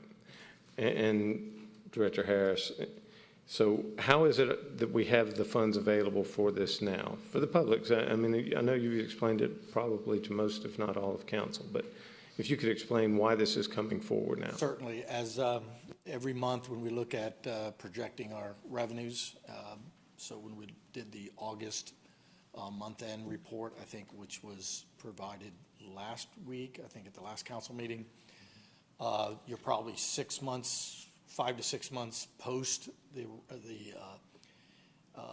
estimates that we prepared for the budget for this year, because we're starting that really deeply into April and May, and then we go on to August and see where we are. Primarily, we got the digest, the property tax digest, and that was indicating that we could get upwards to about $1.8 million. of additional revenues on that digest because we took a more pessimistic view on the commercial side of those values. We still believe that $1.8 million is hedged against some appeals that are going to take place throughout the year, but I feel pretty good about the $1.8 million. And then on local option sales tax was also a big adjustment, I believe 500 and something thousand or to that extent, due to we're really getting back very close to pre-pandemic numbers, with local option sales tax. Okay, and so let me finish this train of thought, but yeah, I'll come to Councilman Heights next. So how much in additional revenues, now that we have the tax digest, and you mentioned the 1.8, is that the money that we had available based on your projections to make any budget changes? Correct. We had about 3.4 is what we're recognizing in the monthly report. Obviously, we expect some of that every year. We expect that we are more conservative in our budgeting, so we want some of it to fall to the bottom line, because if we spend it all now, then you won't have it really to fund some capital, and then it puts stress on next year's budget. But somewhere in that ballpark of leaving, $1 million or so dry of that would make me feel good. And but those are the revenues. And in this case, we're just adjusting, property taxes to come up with the funding that I mentioned before. Okay, thank you. Councilman Heights? Director Harris, when we came out of COVID, our recurring capital to maintain infrastructure was down to $189,000, and then it was projected to go to about $1.7 million, whereas annually we were targeting in excess of $5 million to come out of the operations fund to apply toward recurring capital. As we're talking about where a finite amount of money comes out of a pot in order to pay various things, where do we stand with recurring capital? Again, this year it's budgeted $1,650,000. And that's from a target of $5 million pre-COVID. $5 million. The goal was to try to get that up each year, if that's the highest priority, to try to get that up over a 3-year window, probably close to $1.5 million each of those years to get it upwards over 5. Was one of the first priorities. Obviously, we also have the bond that we need to get in, but with that, we felt we could still, that would just defer it one more year maybe, because the debt service is about $1.5 million. So that's still before us, and this would have moved, obviously, if that priority was number one priority, and this adjusting to the market was a lesser priority, then we would be able to advance that forward towards that $5 million. But well, and that you're using a word that I'm interested in, your perspective, which is priorities. Trying to give raises that are needed, trying to unfreeze positions that are needed when money's available, that is a priority. Maintaining our roads, our sidewalks, our stormwater pipes, that's a priority over time. So before we get into whether or not there's going to be any additional bond debt next year, we're looking at about another 4 or 5 years before we get our recurring capital back to $5 million to do that annual maintenance. Is that about right? yeah, about 3 to 4. About 4 more years? Okay, thank you. Councilman Biden. You said for our salary increases, you did it from, I forget the verbiage, but an acute market adjustment. So making it a market-based approach for your salary adjustments, right? Correct. Did you look at other, within public safety or the other departments of where we were in the market and what kind of adjustments were needed there and where we were according to the market? I believe Chris did some more research as far as what was, where we were when we did the study a year or two ago and what raises we've given since. In fact, we just gave a July across the board of 3%. So she did look at what some of the other cities were giving to their general employees, to their fire, to the police, et cetera, and felt that this is, for right now, the measured approach to attack and address the most significant of those concerns. So you worked together and looked at a market-based approach for all employees and where we were and At a what high needed to be level of adjusted. where they moved those employees, or our market moved those employees, not a specific account position versus their accounting position, or public works tech versus their public works tech. Overall, for the group, general employees, police, fire, E911. Yeah, which is fair. Okay. Any other questions from council on this item? I believe we have an ordinance, so you may have to go to work, Mr. Stacy. An ordinance of the mayor and council of the city of Alpharetta, Georgia, to adopt a mid-year fiscal 2022 budget for certain funds of the city of Alpharetta, Georgia, appropriating the amounts shown in each budget as expenditures, adopting the item of revenue anticipation, prohibiting expenditures to exceed appropriations, and prohibiting expenditures to exceed actual funding available. Thank you, sir. Do we have any public comment cards on this item, Ms. Shapiro? We do have one comment card, I believe was more of a question. Do you wish to still speak, Ms. Stephanie Herbert? Oh, yes, I would. Okay, perfect. You can come forward to the podium. Good evening, Council. I've been a resident here in Alpharetta for 20 years, and I have a really big concern, like you discussed, about the morale for the firemen to not be included in this budget increase of 10%. I'm a trainer at Lifetime. Many of times I've had to call 911 for residents, and the men standing behind me are the ones that have shown up first and have helped the citizens. And I feel like they deserve every single penny that the police officers and the E911 receive an additional increase, and I would like for them to be considered in the 10%. So that's it. Thank you very much. Okay, thank you. Is there anyone else that would like to come forward and speak on this item? If you would, please state your name and your address for the public record. Thank you, Mayor. Douglas Dorito, 370 Braden Way, Alpharetta, Georgia. Just for full transparency, as many know, I'm on the ballot for City Council on November 2nd, so I'm trying not to make this a political discussion because this is pretty critically important, I think, for the city of Alpharetta. I'm coming up today because I actually agree with Councilman Mitchell on the point that he made. I look at what other cities have done, and I should applaud the mayor and council first and foremost for even considering these salary adjustments. I think you all should be applauded for that. To stay competitive and keep our professionals at the proper market rate so that we don't lose experienced talent and public safety professionals. So the reason why I'm coming up here is I do see a disparity between police and for the public's purpose, it also includes the 911 communications professionals in the 10% increase on top of the 3%, so a max out at 13%. So our firefighters, I'm assuming, would get the 3%, but the rest of the city employees. So we're talking about the 10% differential here. And for $850,000, and is that a annualized number? Okay. I think it's a great investment in the city, not only for morale, but it's the right thing to do. It was mentioned about that we have a public safety model and what cities have police and fire separated, which Alpharetta used to have when I was last on city council. It's really irrelevant. I mean, they're all public safety officials.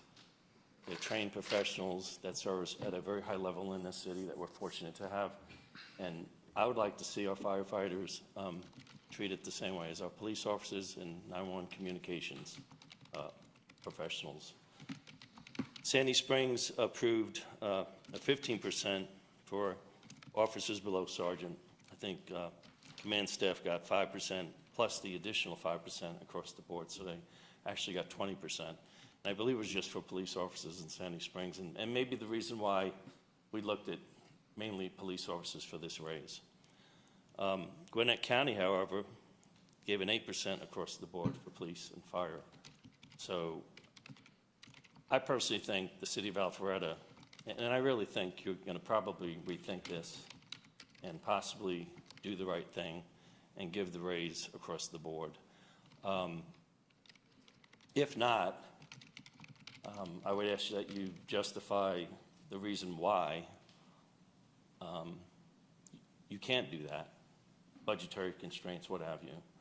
But there's also a $6.5 million revenue amount in the budget from the American Rescue Act that I'm not sure you've appropriated it yet, that many cities around the country got because of the pandemic. Some of that money could be used for this. And I would ask you to highly consider giving the raise across the board to all our public safety professionals. And I know my opponents in the Time limits are generally 3 minutes. I know, but this is important. I'll just say I think it's important to do this, and if there's some other candidates in the audience, if they want to come up and speak as well, I think it's important that we support our public safety. And I need to cut you off at 3 minutes. There's quite a few candidates here.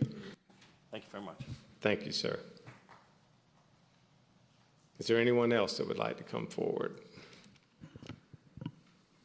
Seeing none, we'll close public comment. Do I have a motion from council? Yes, sir. I move that we approve the fiscal year 2022 mid-year budget amendment, first reading. Have a motion by Councilman Binder and a second by Councilman Hypes. Councilman Binder? Yes, no, I don't think it'd be fair for it to go to unsaid. I appreciate staff working together and then with the chief and department to come up with a plan. My brother's in the San Antonio Fire Department, and you guys, much like Lifetime Fitness, I had to call 911. My son had a string of seizures, and y'all came, and so I know what y'all do. I know what y'all put your bodies through, and it means a lot. It means a lot to me. That will be said. It is a market-based approach, and that's what we were told. I know all of us looked at the numbers on there, and during this time, when we go from the first reading to the second reading, I know we're going to be going through it again, and not only for you guys, but I think it's fair for all our employees to make sure that we're a market rate. We worked very, very hard to I should say Chris worked very, very hard, and we applauded her for making sure that we had a market-based and a fair-based approach for our employees, and we got to continue to do that. And so that's my commitment to you guys on this, and so that'll be done, but it has to be a market rate there, and it should be for all our employees. And so I have no doubt that it was done for this round, and but we'll definitely look at it again. But I do appreciate everything that y'all do, and I know it's just a tough decision there, but that's where we are. So I think more to become on the second reading, but the math made sense when we were going over it. Any other comments from council? Councilman Hypes. Well, I just want to express that I understand the gravity of this issue and this vote. And, as Councilman Binder said, that's not to preclude when the market conditions change that we do not readdress the salary for fire. But I think staff and finance has done an extremely good job of bringing us out of the COVID recession, sort of unwinding all of the frozen salaries and positions and addressing the raises on an as-needed basis. There are still other unfunded positions in this city government right now. There are a lot of unfunded needs in this city government right now, and I commend the work that's been put in by Chris and by Tom and others. And there's other budget evaluations during this fiscal year and into the coming year budget. And as they continue to provide us new information on revenues that addresses our available money and addresses all of the needs for these expenses in the city, down to and including infrastructure and recurring capital that comes out of the operations side.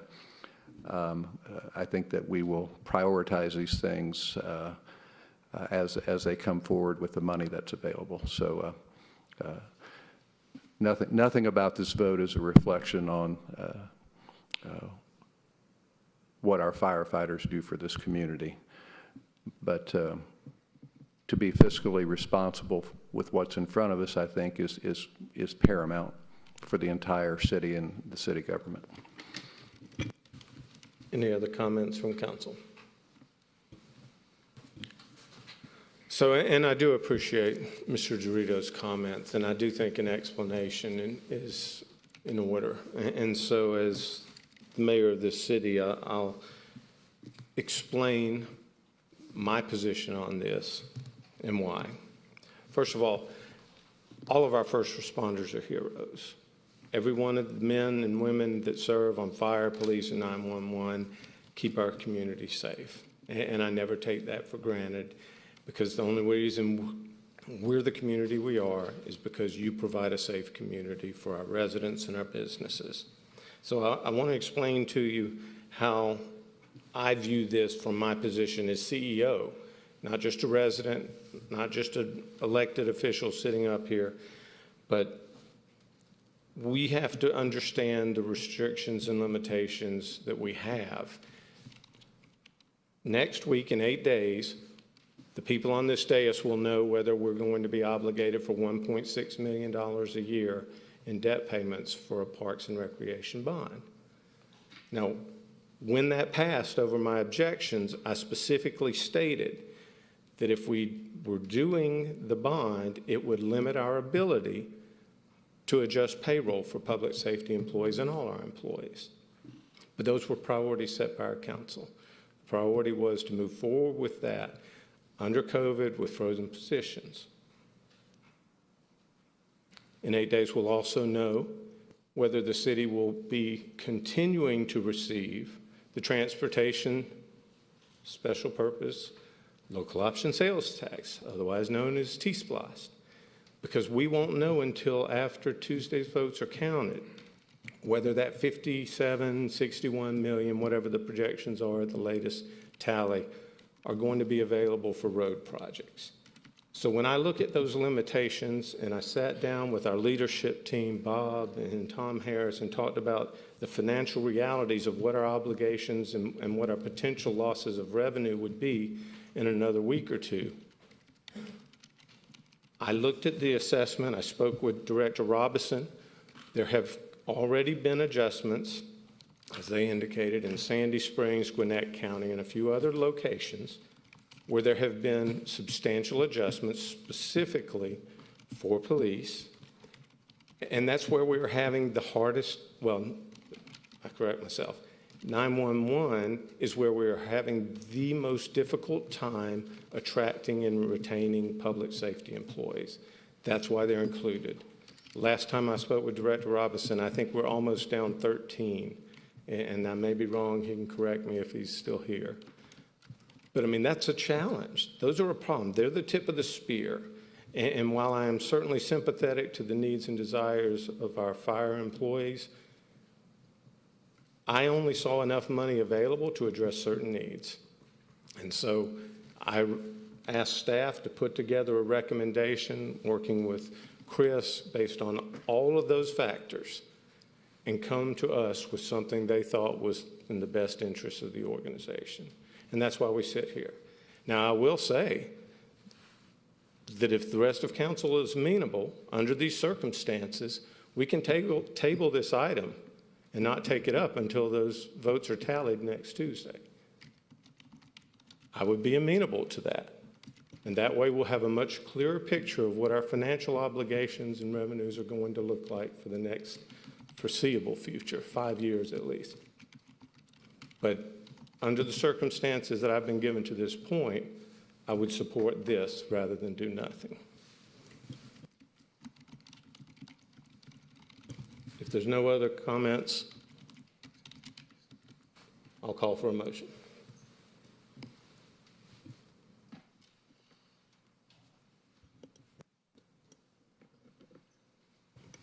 I'll offer a motion to approve, Mr. Mayor. We are, Right. I was just entertaining a motion to table if anybody was interested in doing that. We do have the motion. All those in favor of the motion to approve this recommended mid-year budget adjustment, please vote yes. Otherwise, vote accordingly. And it does pass unanimously. So that'll wrap up new business for tonight. We'll move on to the workshop. Workshop portion of tonight's meeting only has one item. That will be the Windward Dam issue. City Administrator Regas, Director Sasevich. Is he still there? He is. Mayor and Council, probably mid last week, we began compiling any email or document to the best of our knowledge that had to do with Windward Dam. And we've been transmitting that document to you and updating it as we find more information. And tonight, I would just like to, we're not going to, I don't plan to go over everything, but I just wanted to call y'all's attention to, I think, 4 items. The first item was the letter that Georgia Environmental Protection Division sent to Mayor Gilvin and also to Windward Community Services Association, telling us that since the city of Alpharetta maintains Lake Windward Drive over the crest of the dam, the city controls part of the dam and is considered an owner of the dam. And that's dated December 12th, 2018. The second document would be the agreement that was signed off on by Sam Thomas as to approved as the form and the legal sufficiency, and that must be dated January 17th and signed by the mayor. All these are in your packet. The third item would be the recent request from Windward WCSA dated October 8th, where they make certain requests of the city, including, I believe, indemnifying them of all liability. And fourth document is, and I'm not even sure if this made it to the package yet. I believe it did. It's from Pete, and it's the request by Schnabel Engineering to give the assessment of where we stand. They need to, what do they need to do?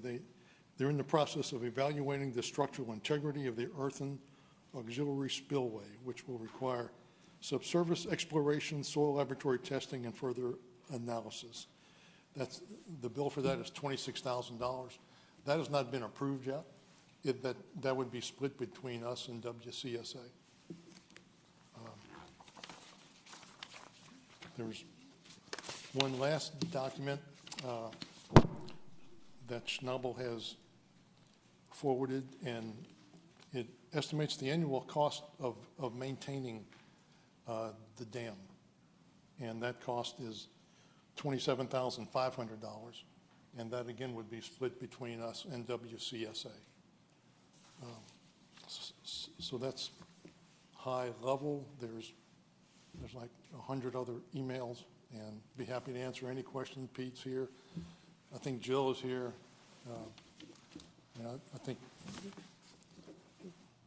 Any questions from council? Councilwoman Richard.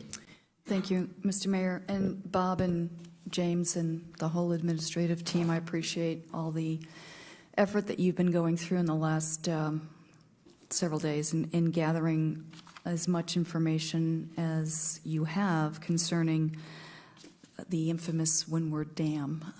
I feel like that's what we're calling it now. So a couple of questions for me. I know that I had a conversation with the mayor a week ago today in regards to the existing agreement and how that all came to be, and some other general questions. So I want to sort of reiterate what I'm trying to come away with from this workshop as far as what's important to me. And I think you answered my first question, which is we are an owner of the dam. That's an absolute fact, correct? Correct. Okay. And we learned about that in what year was that? It's a letter to us, December 12th, 2018. Okay. Secondly, in regards to the existing agreement that we currently have, I would like to, A, understand if we are meeting our contractual obligations with that current agreement. As it stands, I understand that it calls not only for shared maintenance, but it also calls for the city to have insurance on the dam, and I'm not certain that we have clarity on that, so I'd like to get a little bit more insight from you on that. And I'd also like to understand why the contract never came before council in 2020 when it was executed. And then lastly, I'd like to know where we go from here. We have, I think, like you said, hundreds and hundreds of emails that cover lots of different areas and departments in regards to what's transpired, but we clearly have a concern, and we have Windward asking for assistance moving forward regarding the insurance liabilities that they're presented now with the dam reclassification. So I'd like to know from staff what your recommendations are as how we go forward and assist Windward with this. Okay. Thank you. I believe the first question was, are we currently meeting our contractual obligations? And Mike, I'm going to ask you to help with this one. Yeah, if it's all right, I'm going to come down so I can put some documents down.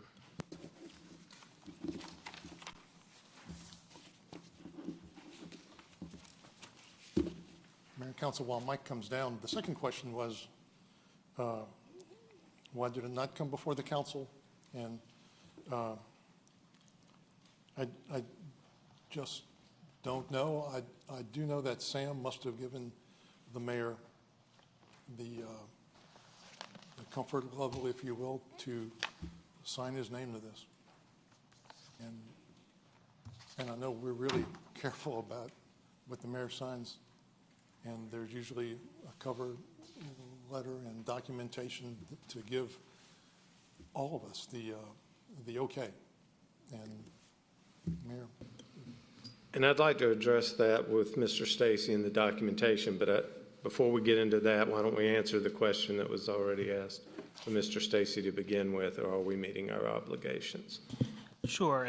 Thank you, Mr. Mayor. And I think these issues are actually fairly intertwined, and so I'll speak a little bit to that. I don't want to step on Bob's toes, but I do think I don't think he'll mind in this circumstance. I think they bear on one another. So as Councilwoman Richard had indicated, there are roughly, from a 10,000-foot perspective, two major obligations in the agreement, which is the easement and covenant to share costs agreement.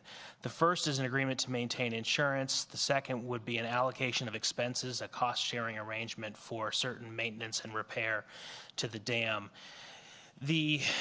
As to the question of whether we're in compliance, certainly on the maintenance and repair aspect of it, we are participating with Windward WCSA trying to get this dam, which everybody I think is on board with the idea is in remarkable shape. There's no concern that at this point, and I'm not an engineer, that this dam is going to suddenly breach and we're going to have a problem. This is all looking to the future and making sure that it stays that way.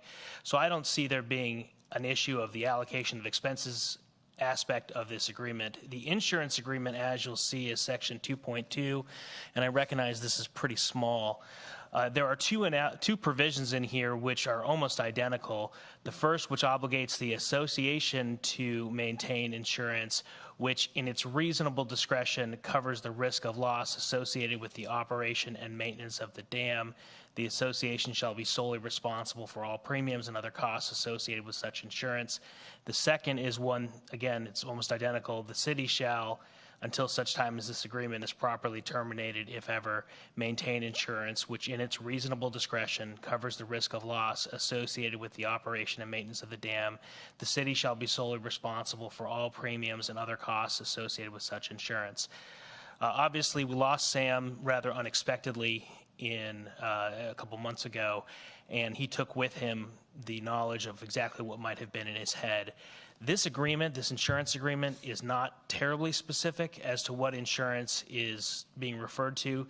I would say that you would expect contracts to always be perfectly clear, but unfortunately, as the other attorneys in the room will attest to, that's often rarely the case. The parties know what they intend at the time, and they operate consistent with that intention, but when you look back on it without the benefit of hindsight, sometimes it's difficult to tell.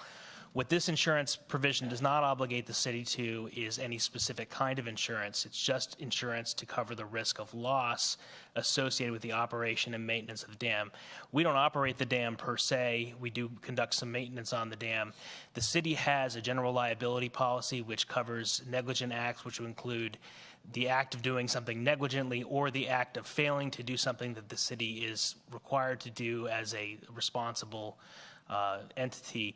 So here, it's a fair assumption, and again, this is an educated guess, we don't know what's in Sam's head, that the intent here was that the insurance applicable to the city was the general liability policy, not a property policy, which would be consistent with some of the language in it. Again, not perfect for either type of policy, but it would make sense that that's what is the case. And our insurer has taken the position, and I'll speak briefly to the EPD's position.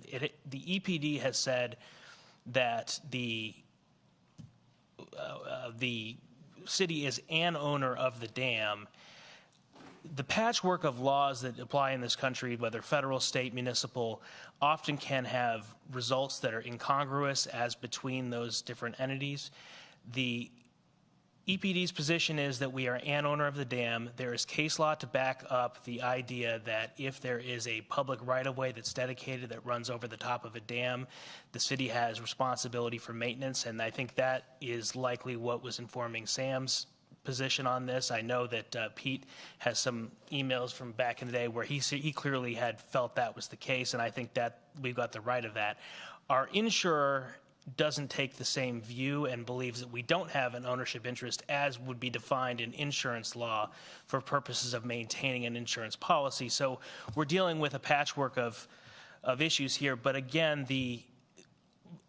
getting back to your question specifically, are we in compliance? I think the answer is yes when we look at it from the GL perspective, because if we don't have an insurable interest in the actual dam structure itself from a replacement perspective, what's left will be our work, maintenance or otherwise, that could otherwise lead to a breach of the dam or some other failure of the dam that would cause property and or loss of life. That would be covered arguably by our GL policy. So yes, I do think we are in compliance with the caveat that this language was based off of an understanding at the time. Can't speak to exactly what that understanding was. What we know now is the facts on the ground have changed. The insurance companies for ours claims it won't cover it, although we certainly have plans to go back and try and push harder on that to make sure that if there's any risk that isn't covered, we get it covered.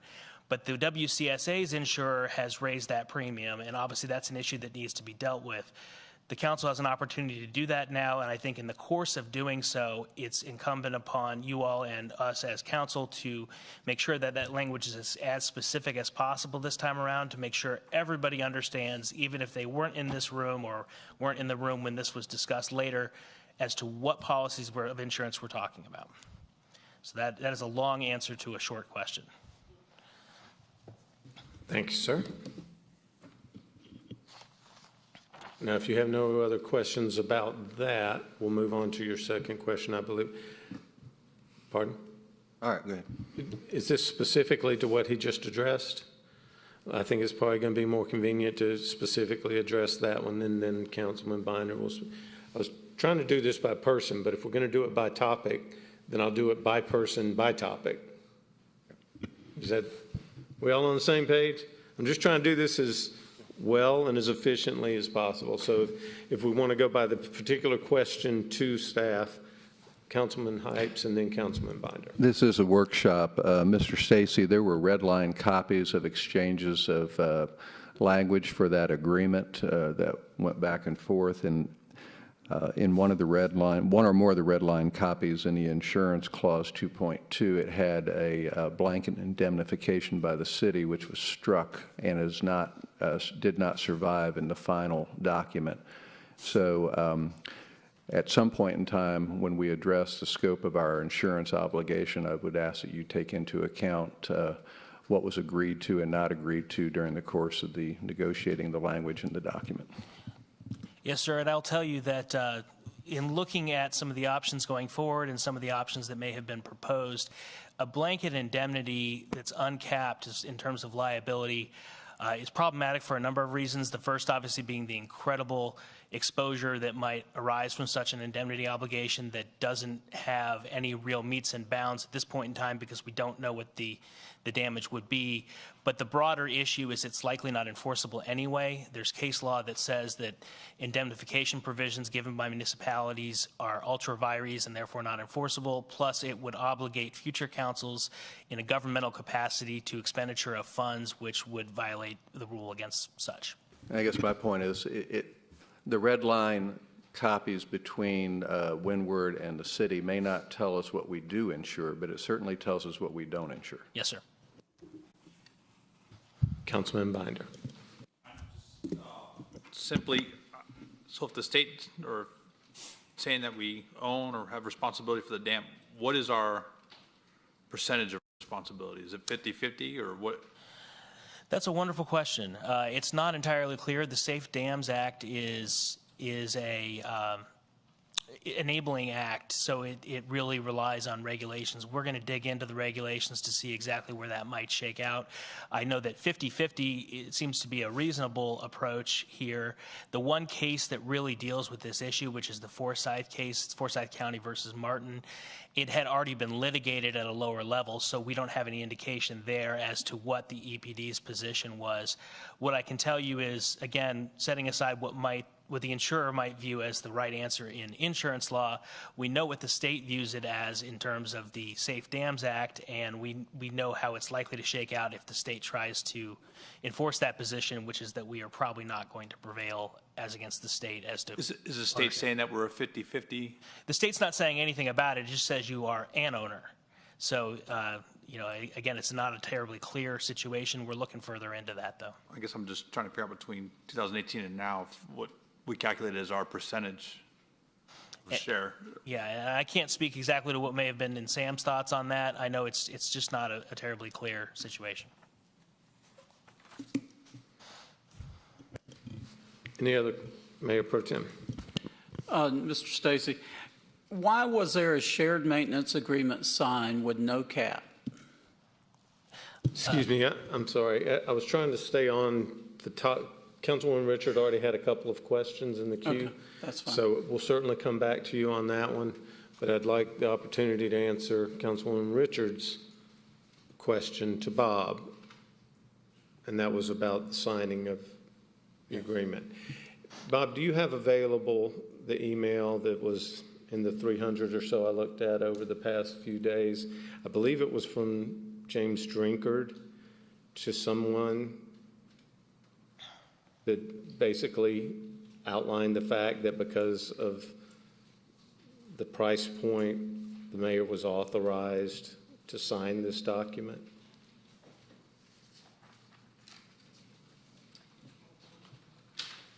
That document being the existing agreement.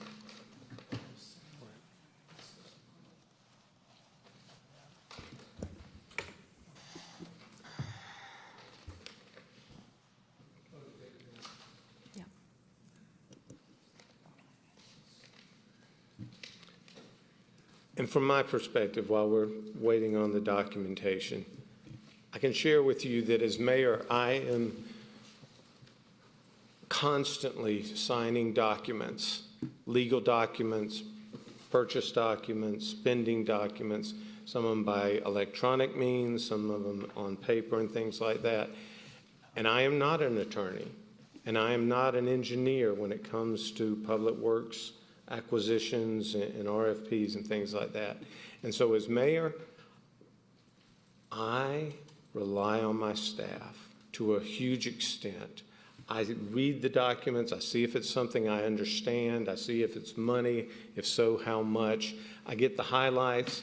If it's a short enough document and I have the time, I may ask some questions about certain things that aren't real clear to me.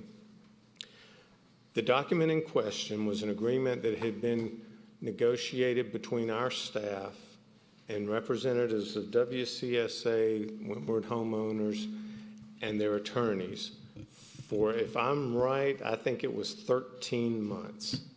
And it had gotten to the point where we needed to take action. It needed to be resolved because there was maintenance that needed to be conducted on that dam. Wentworth was waiting for our response. And so when it was presented to me by Sam Thomas, our city attorney, who had served us extremely well for 35 years, he and I had a discussion.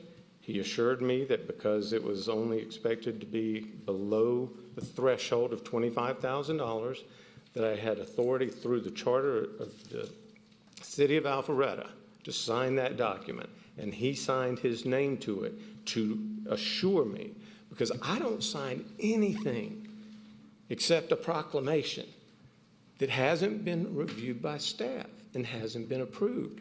I've got a DocuSign document in my inbox right now that we've gone through, I think, 4 revisions from the Department of Transportation, and they're trying to give us money, if I remember right, but it hasn't been signed off in sequential order by Pete, our attorneys, by the city clerk, and by me. And we keep going back to GDOT telling them to get it right. So I understand the frustration from council members if they weren't aware of what happened, that the document didn't exist, and all of that. That's why we're having this conversation. We all need to be informed and on the same page. But regardless of what the outcome of this is, I signed it. I signed it with full authorization and recommendation of our city attorney. And as far as I'm concerned, it's a legal document and agreement. I mean, it was an agreement to share expenses for a dam that we are apparently owners of and had no right of way and easement to maintain it.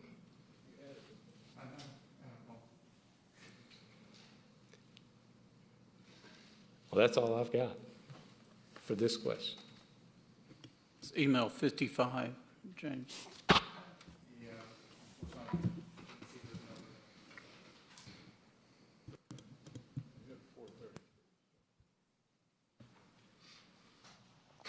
I think you had it on the screen. Where'd it go?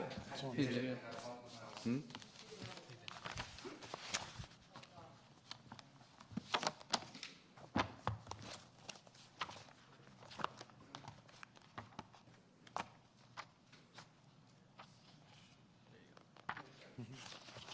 So this is a document, let me swap that over so folks can see it.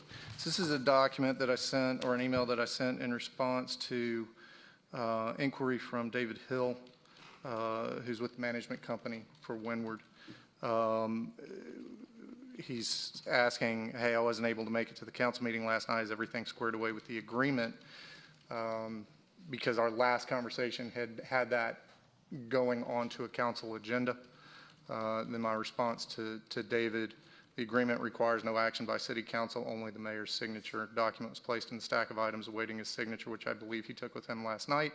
Should have the fully executed agreement before the end of this week. And what we don't have, and it's one of the things that we had been looking for, was any kind of paper trail as to what changed from a previous email that I had sent to Valerie Manley, indicating that it would be on a mid-January council agenda, and then this email where it was not placed on an agenda. And we can't find a paper trail as to why that change was made. And the communication to Valerie was what time frame existed between the two? That would have been late December 2019, as we were going back and forth with respect to the red lines going back and forth between Windward and the city. And the inquiry she had made was kind of what were next steps. I had forwarded to her a document that Sam had made some adjustments to. She asked what the next steps would be, and I said, well, if you guys are in agreement with this and execute the document, it would be placed on a mid-January agenda for consideration and approval. That was then subsequent to that, Windward provided some additional red lines.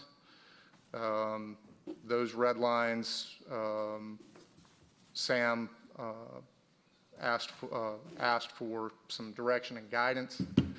There was to be a meeting.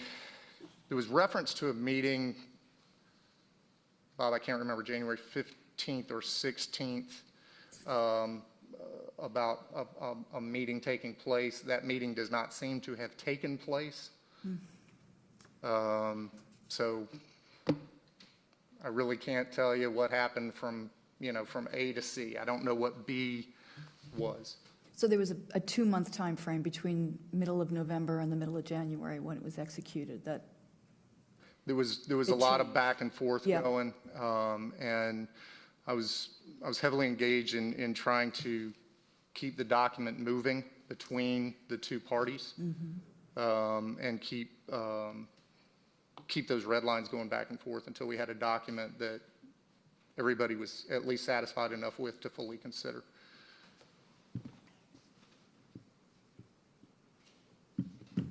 Do you have any other questions? Back to Mr. Stacy concerning the existing agreement. Since the existing agreement doesn't have a maintenance cap threshold as far as dollar amount is concerned, would you suggest that as we work through the insurance language on that we also look at putting a cap in there? I think that's certainly something to consider. I think that one thing we're going to need, and it sounds like we're going to have it pretty soon, is a better understanding of exactly the scope of the maintenance obligation, anticipated maintenance obligation, once we know through the soil borings the condition of that earthen portion of the dam. But again, it sounds like the expectation was from all involved that it was likely not a huge expense. Obviously, things could change on the ground, and I think in any future iteration of the agreement, there will need to be built into it some opportunities for the city council to elect to exit the agreement if certain conditions occur, which is something that can happen. Additionally, if there's going to be a year-over-year monetary component that's not tied to a specific maintenance project, then it likely needs to be something that's going to be periodically readdressed as councils roll over. Thank you. Any other questions from Councilwoman Richard? Are we moving on to another? I mean, we've talked about the agreement. Good question. Yeah. Well, basically, you had the floor first, and so you asked those questions, and I wanted to, so if you still want the floor to ask more questions, we'll continue to follow that train of thought, allow, if other council members have a question about that specific topic or something, then I'll yield the floor if council members have questions about the specific topic that we're talking about. Okay. Mayor Pro Tem? Thank you. Mr. Stacy, what I don't understand, Bob just said that he'd bring back to council the $27,500. We now know because we were brought into it, Karen and I were brought into it in November. That was the earliest, or I'm sorry, in August. We were first brought into it. What year? This year. This year. We knew nothing of the agreement. In fact, WCSA told us about the agreement. It took us 2 months to find the agreement and to get this agreement from the city. I don't understand why that transpired. I think everybody on council is on the same page, I imagine, with trying to help Windward and trying to come to a resolution for this. But what I don't understand is you said you're going to bring back before council when we have to work on the borings and things like that. You're going to bring it before council. But why would we offer an agreement that the council didn't know anything about and that did not have a spending cap on it. And to put our city at such liability, I don't understand how that could ever happen. Mr. Stacy. Okay, I wasn't sure who that was directed to. Again, I can't speak to what was in Sam's head. I was not involved, obviously, at the time. This predates me. What I know about Sam is that Sam was supremely careful to not put you all in a position that would have been problematic. I think here the expectation of everyone involved was that the maintenance expense was not over the threshold in the charter such that it required council approval. And if you view the insurance component as being reflective of the GL policy, the general liability policy, then that would be a sunk cost that would not add to the cost of this contract, which would further explain it and seems to be consistent with the way that Sam acted on that. Okay, but we had no idea what the cost would be until we started inquiring about it recently, and Pete did those studies. Mayor Pro Tem, we received after we had the agreement, we received a proposal from Schnabel for about, I'm going off of memory here, around $44,000, $46,000. 45. Thank you. You're welcome. Right in the middle. 45. That was split two ways, WCSA and Alpharetta. We submitted through the procurement process our half of the 45. So that was under the threshold of coming before mayor and council for a approval. Subsequently, we received through comments from the EPD that we needed to do additional soil borings and do a sites analysis of the earthen spillway, which requires soil borings.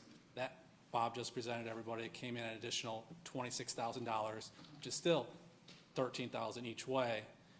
Even those two tasks together are less than the $50,000 threshold that we would bring forward to council. So we go through our procurement process, which requires signatures from at those thresholds of the certain individuals of authority, finance, Mr. Regas, mayor, et cetera. So that's where we're at today. Once we get the soil borings back, the sites establishments, testing has been completed by Schnabel. Everything's been approved by the EPD. We will then receive our to-do list, our repair list for this first year. That first year is still unknown. What you saw in the spreadsheet was subsequent years to year one. So we fix everything, whatever needs to be fixed. We got to take some trees down, some different mowing, cleaning out the control structure, et cetera. After that first year, it's approximately right around $30,000, shy of $30,000 total.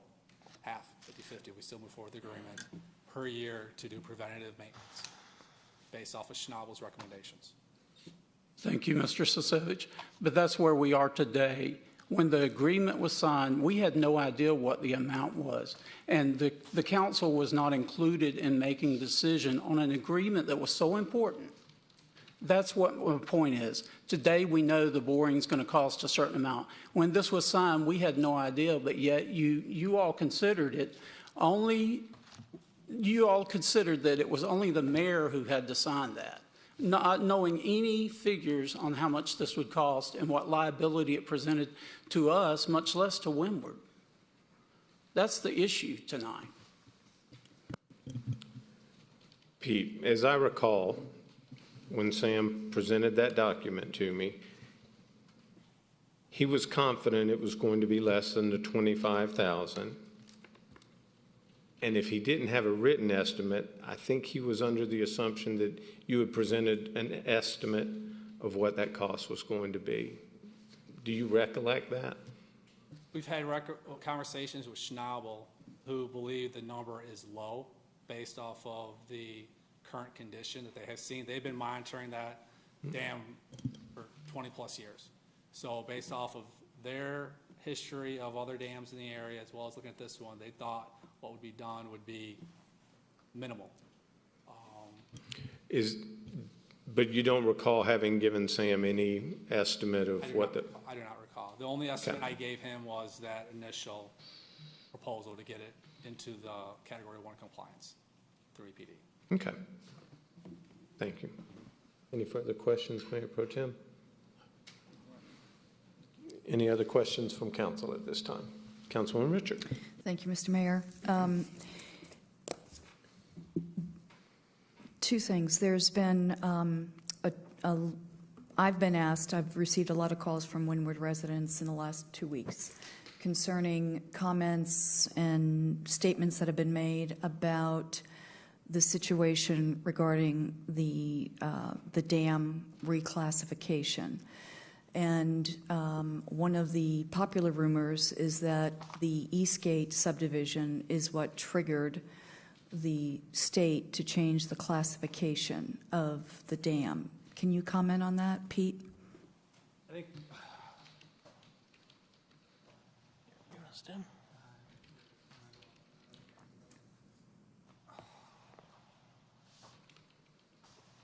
I believe I saw Jill in the audience. She may be able to correct me if I'm saying anything incorrectly on this one. This is Webbridge Road. This is the assessment that came from Dewberry and Davis. This is part of the dam breach analysis. All those little orange dots are part of the 140 addresses that were in the report that there would be an issue at their properties, at their homes. It would be catastrophic based off of things coming through. What you'll notice is this was done, this is dated in 2017. I looked at the final plats of Eastgate, which was 16. So this analysis wasn't fully done with the finished floor elevations of Eastgate. Eastgate is right in this general area. I do not believe they had the data, the necessary files to make that determination of what would happen to any of those properties adjacent to Big Creek. One would think that there might be something, given how far over the blue line reaches, but there was no homes depicted when they did their analysis. Was there any particular property that triggered the reclassification? It's so, in the technicality, all you have to have is one property. That first property downstream, I believe it's Pin Oak Lane, I believe. That's all they need. That's all you need to make it a category 1. Okay, and that property is in Windward itself, in the Bluffs subdivision, is that correct? 1985, 86 timeframe, yes. Okay.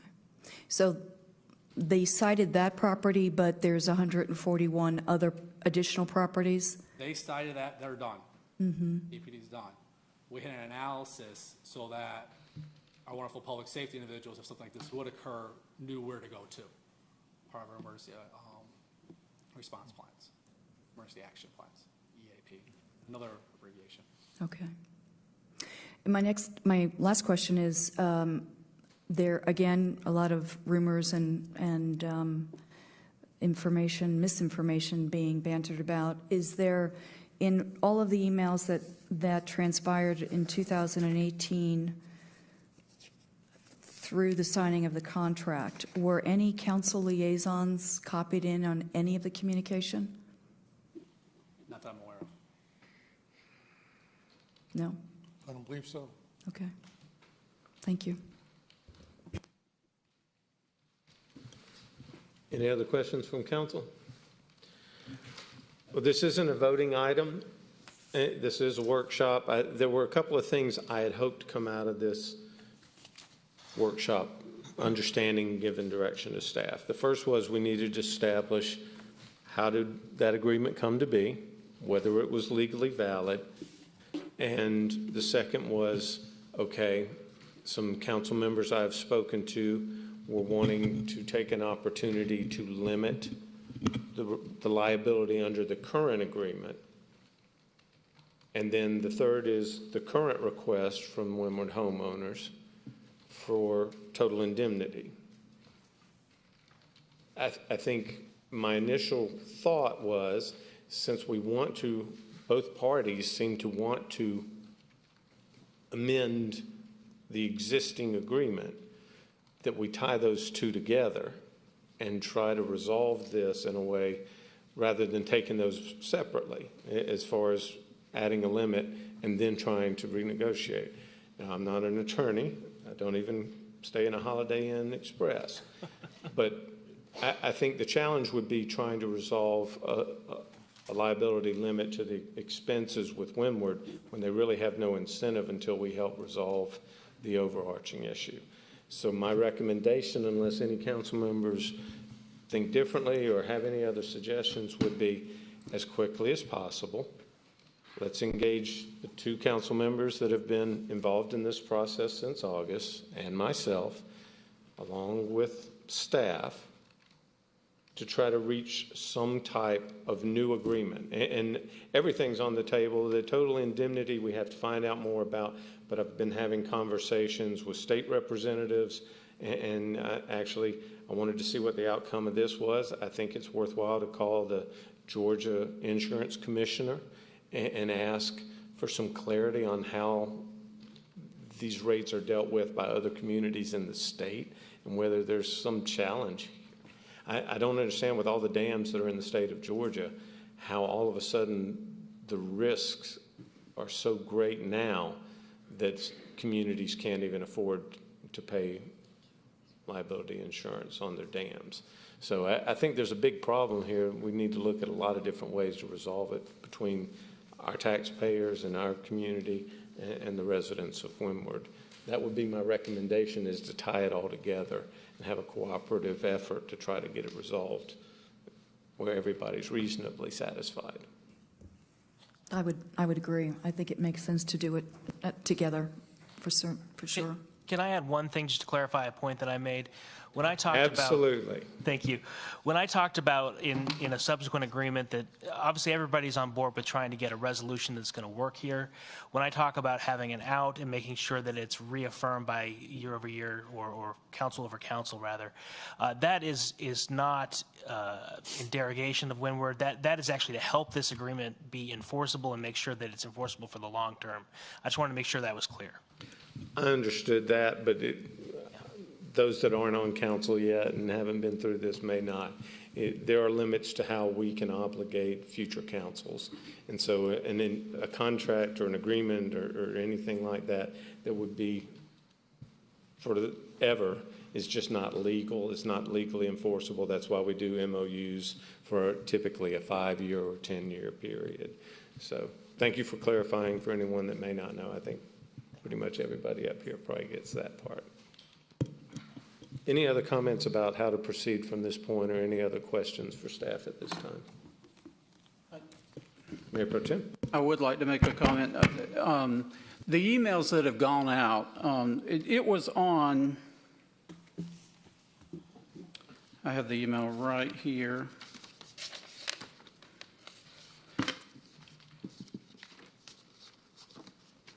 Email 13, which was January 10, 2019, and it informs that it's simply the first property EPD saw downstream. There are more once they find one. They will not list the rest, meaning that the other properties in Windward would not be listed, and I don't want to call the name of that particular property. It's in the Bluffs, that's enough.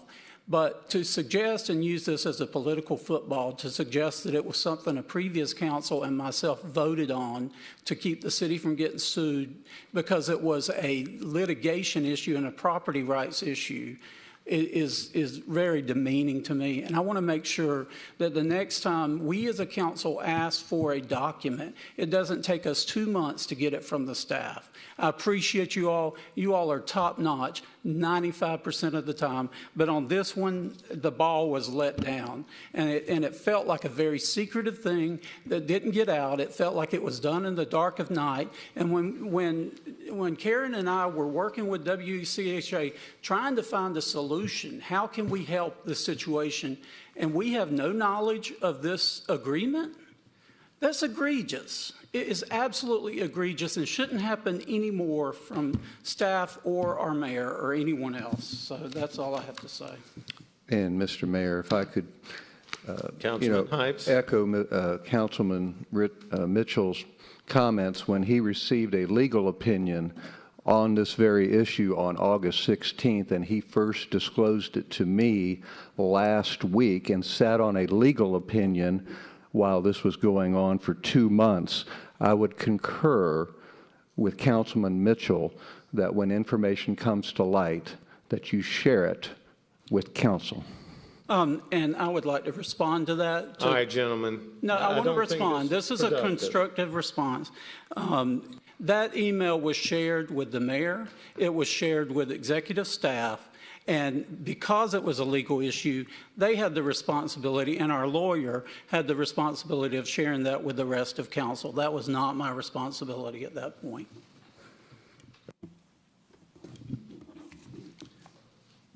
Councilman Binder. I feel that I'm constantly apologizing to staff for our behavior.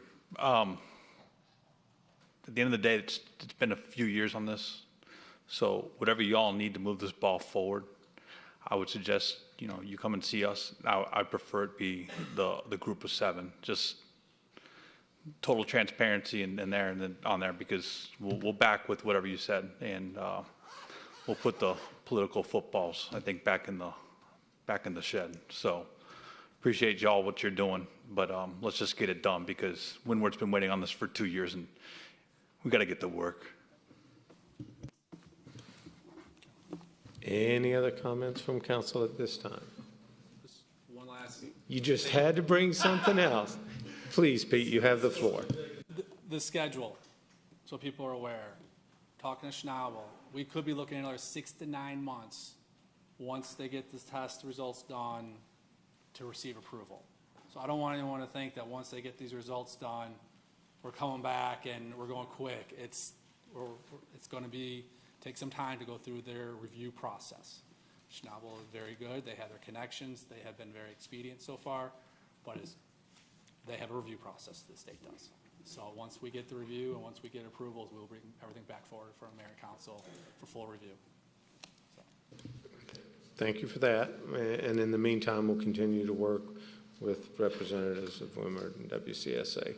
This is a workshop. We're not going to vote, but since I see a few faces here that seem to have attended, if there is anyone who wants to come forward and speak for 3 minutes, now's your opportunity to do so. Seeing none, we'll close public comment. Thank you all for being here. Do we have any reports this evening?